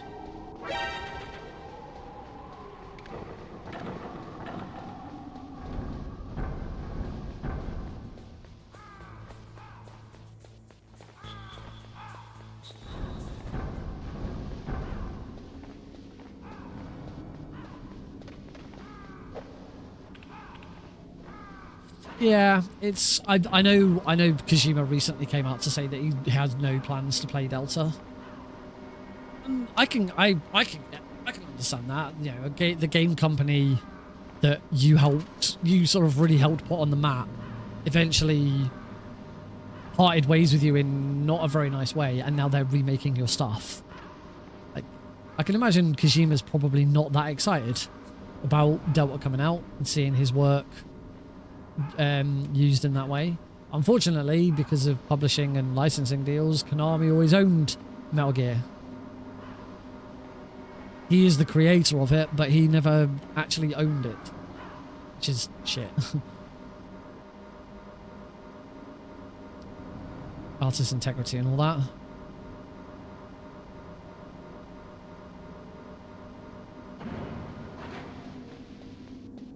Shit, I couldn't remember whereabouts I was. I had a 50-50 chance of getting that elevator right.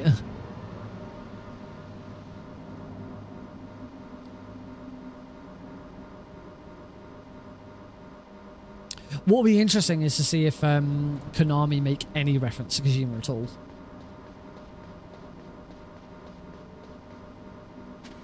You know, whether, you know, does he even get a mention in the credits that says, you know, based on Metal Gear Solid 3 Snake Eater created by Hideo Kojima. Knowing Konami, they reference him at the start. Oh, do they? Oh, like in the opening credits. Because I should check that out because we can watch the opening credits.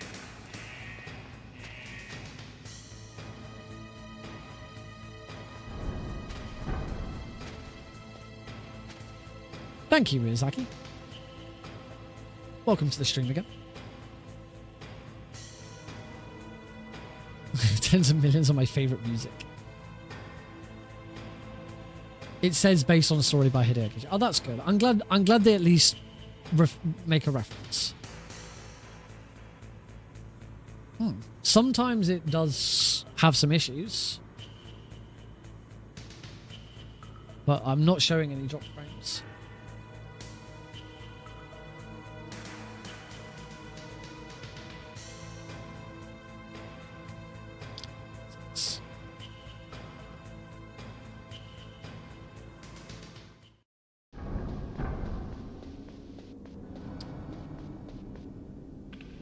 Someone makes a mod for Delta. It replaces Sokolow's model with Hideo. Your mod is to rescue him from Konami. That's cool. I like that idea.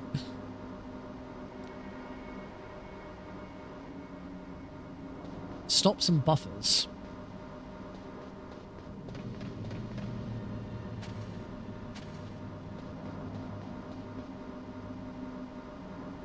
Because I'm in Europe, so it's a different server. I don't know how that side of it all works.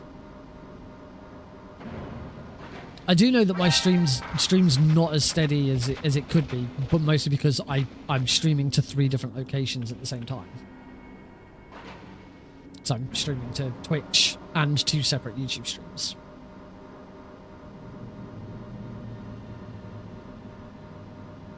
Oh, nice. What's the last rank for George to get? It's not Foxhound, is it? Because that'd suck. Actually, Foxhound isn't that difficult to get casually because you're allowed to save the game. So you're allowed to reload a save and continue on.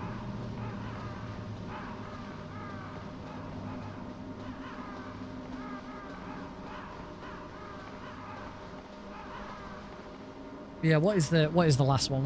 What did they wait till last?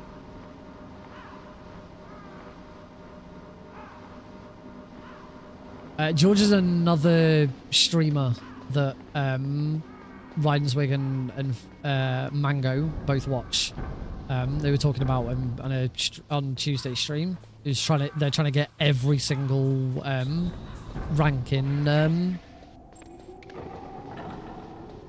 Trying to get every single rank in Metal Gear Solid 3. Jaws? Which one's Jaws? Also, when you say Jaws, I'm assuming you mean shark.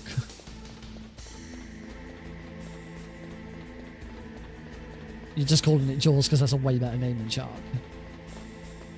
Is that by killing? That's got to be killing a bunch of people.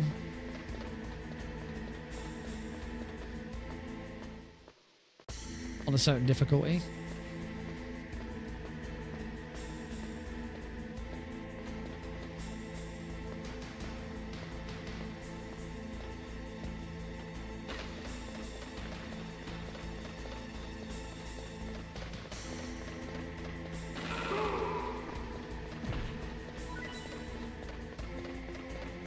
Right, red PAL key. Let's make sure I don't soft lock by getting some of this wrong. I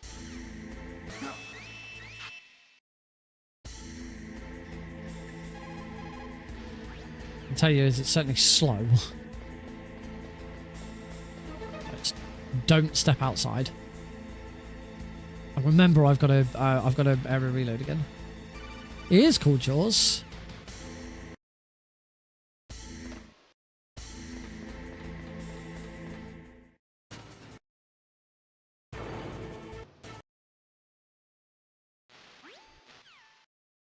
$250 kills, 20 serious injuries. Oh, cool. Right, I'm gonna try and double throw him this time and see if that improves. Because this is it. This really is the major time save in this run at the moment.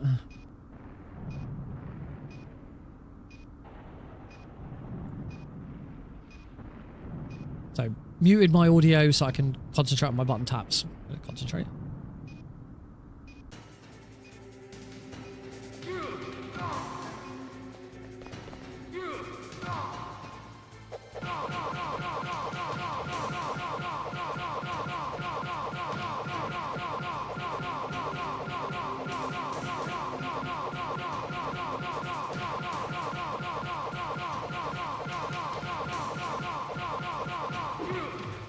wasn't quite far over enough.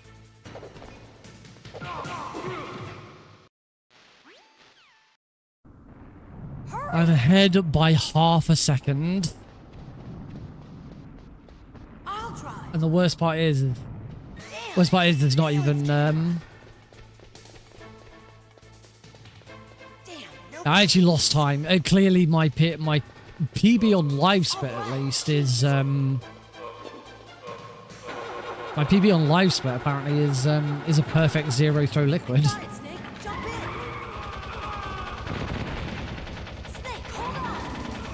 Yeah, I know you can throw it. Yeah, if he's got no health left, you can just throw him off.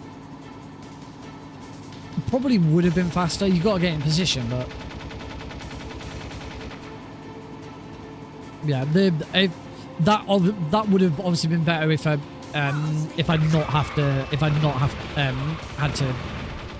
kicked him off immediately. That would have been better. I would have probably been much further ahead.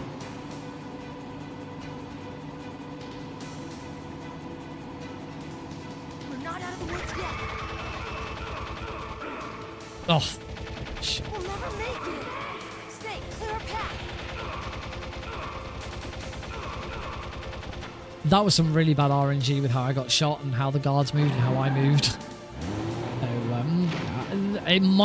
it could, if Liquid goes perfectly, this could still be a PB, but it's not. Well, it's going to be a live split PB. It's not actually going to. And there's not 7 seconds to save out of this.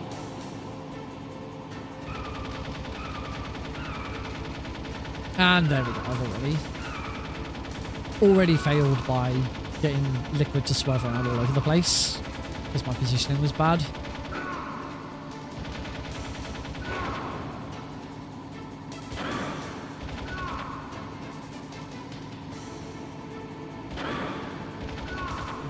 Didn't get either of those quick shots. Sorry, folks. Still couldn't do it. It is very, very tight, this run. It's going to be sub 30 again, though, which is nice.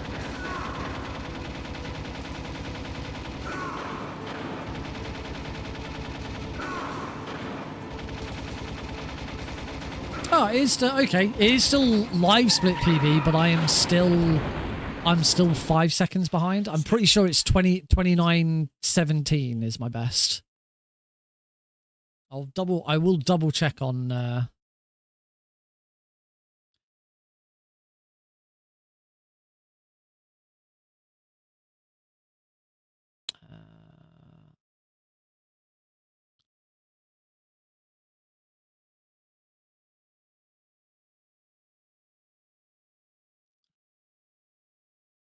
very easy, any percent. Yeah, 29:17. So I'm still 5 seconds behind. So yeah. Still 5 seconds behind PB. Couple of little bits that could be made better. Couple of bits that I really need to. Liquid just still isn't right. And apparently it doesn't matter how much I practice Liquid, it just doesn't come together in a run. Boba Skip Pal will obviously factors. We'll have to see what happens. Yeah, that's going to be it for tonight, folks. No world record. That's it. World record was always going to be sketchy because at the moment I'm struggling to beat a PB from 3 years ago. The world record is 28:48. So I've still got another 30 seconds. Like, where the do I pull 30 seconds out of this? I'm gonna, if I want to get anywhere close to it, I'm gonna have to watch. I'm gonna have to watch the other runs and see if there's got to be something that I'm missing. Because 30 seconds is a lot of time to pull out from this. But we'll probably leave this for now. Just a reminder, I'll swap over. Let me swap to the, so we don't have this repeating on a loop. So Next week, there are no streams next week. I am on holiday next week. I'm going to the south of England with Heidi and Alex. Caravan. Nice week away. Should be fine. I should go tomorrow. I go sort of midday tomorrow. Get back next Friday. And then I'm also away that weekend. Doing something else. So I'm really looking forward to that. Tomorrow morning is going to be a bit hectic because I've got packing to do, or I've got got to get the cat sorted, snake sorted, any other tidying or rubbish that we can't leave behind. And I've got a job interview at 10:30. So yeah, in the middle of all of that. So fun. But yeah. Hopefully I will have more news about some of the other stuff that I'm doing outside of my own stream when I get back. There's a couple of I from all the projects I'm working on, there's 4. I can tell you there's 4 projects that haven't shared public information yet. I'm waiting to share public information. I'm waiting for before I can share information about them. 4 projects. Four projects that I am working with have not gone public with information before I can share next steps. One of them is about to share. So that will come out in the next couple of days. One of them will be probably a few weeks, probably won't be until after I'm back from holiday. One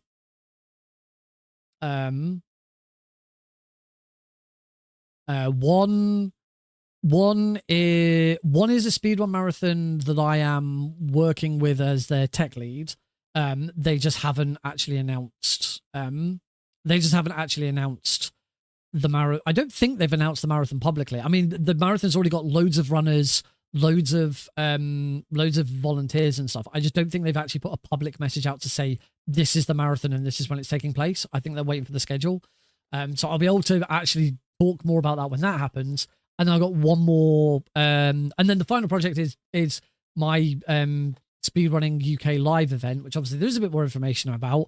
I just haven't said much more about exactly what's happening with that. I'll do my usual check. I'm going to do my usual check to see if the bit of information I'm waiting on has been done. I checked earlier today and it hadn't. No, it still hasn't. So one day I'll be able to announce that. I need more information from them. I'm getting a bit sketchy with that at the moment. Yeah, that's 4 projects that I'm working on that don't have public. I'm waiting on public information before I can say more about. Preventathon is the 5th one, which is already out there and is so the submissions are open. I don't know what to submit to Preventathon. I don't even know if I'm going to submit anything. Oh, sorry. I'll answer Anonymous's question before I forget. I am my official job title is Retail Communications Coordinator. So I work for a UK high street company obviously a retail company in the UK. You would have heard of them. They are big enough. They're big enough in the world. It's not just a UK company. It's a company that is worldwide. I do not own 7 digits. No, I own 5 digits. Most people earn 5 digits. So it is my job to communicate information to various partner companies. I don't directly interact with our stores. We have distributors who work with those stores instead. So most people earn 5. Yeah, 5 digits. Yeah, a year. Yeah, I'm talking about a salary. I'm not talking about 5. No, I'm not talking about 5 digits a month. I'm not talking about monthly wages. Sorry, I probably should have made that clear. Yeah, most people I would have thought earn 5 digits in a year. I make 4 digits in a month. I after tax and everything, I take home just over £2,000 a month. I'm hoping by the end of the year it will be more, because I'm expecting either a job change, a role improvement. I'm certainly not expecting. Certainly my opportunity for a promotion has gone by. I'm still not happy about.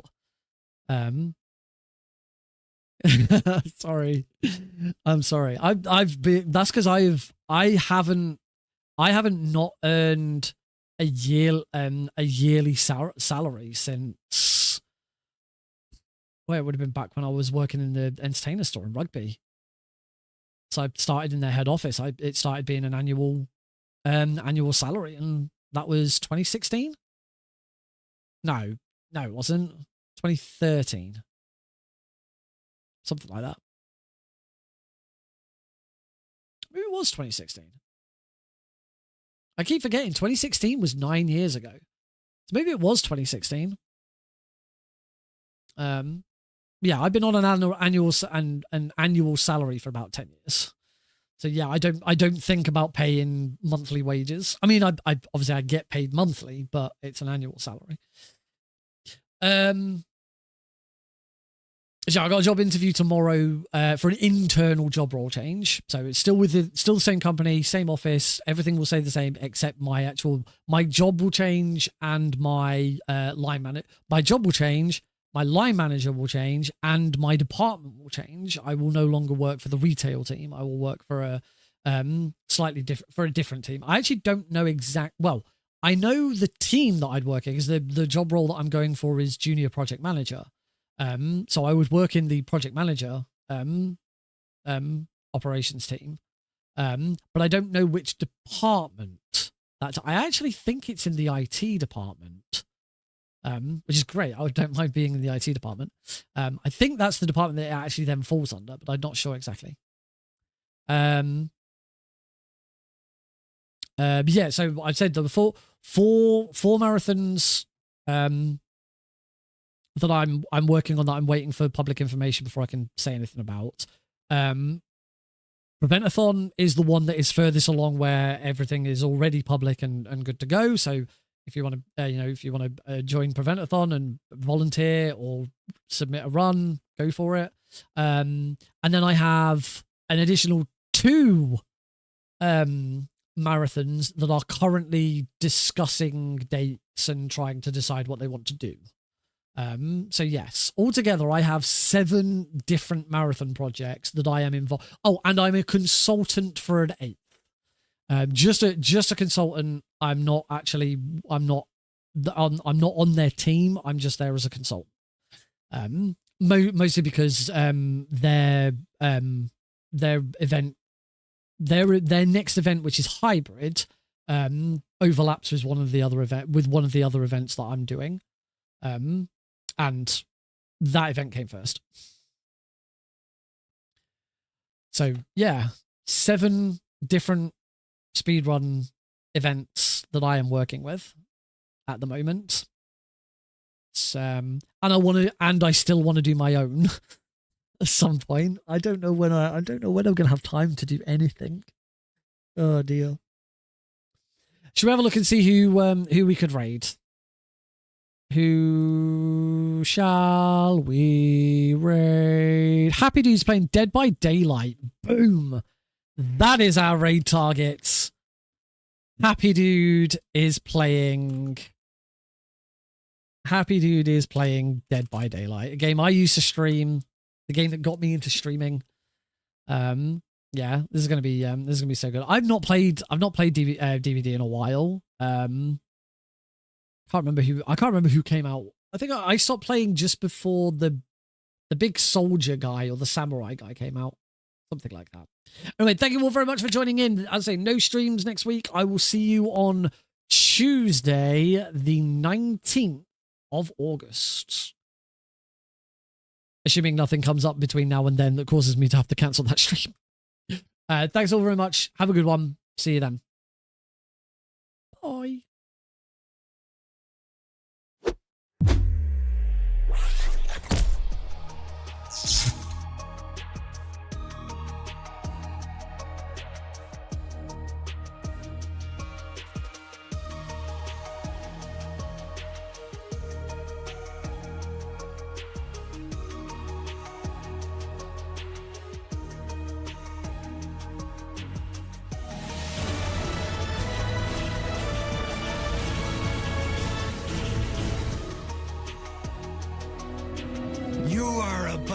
even the boss. I hereby award you the title of Big Boss.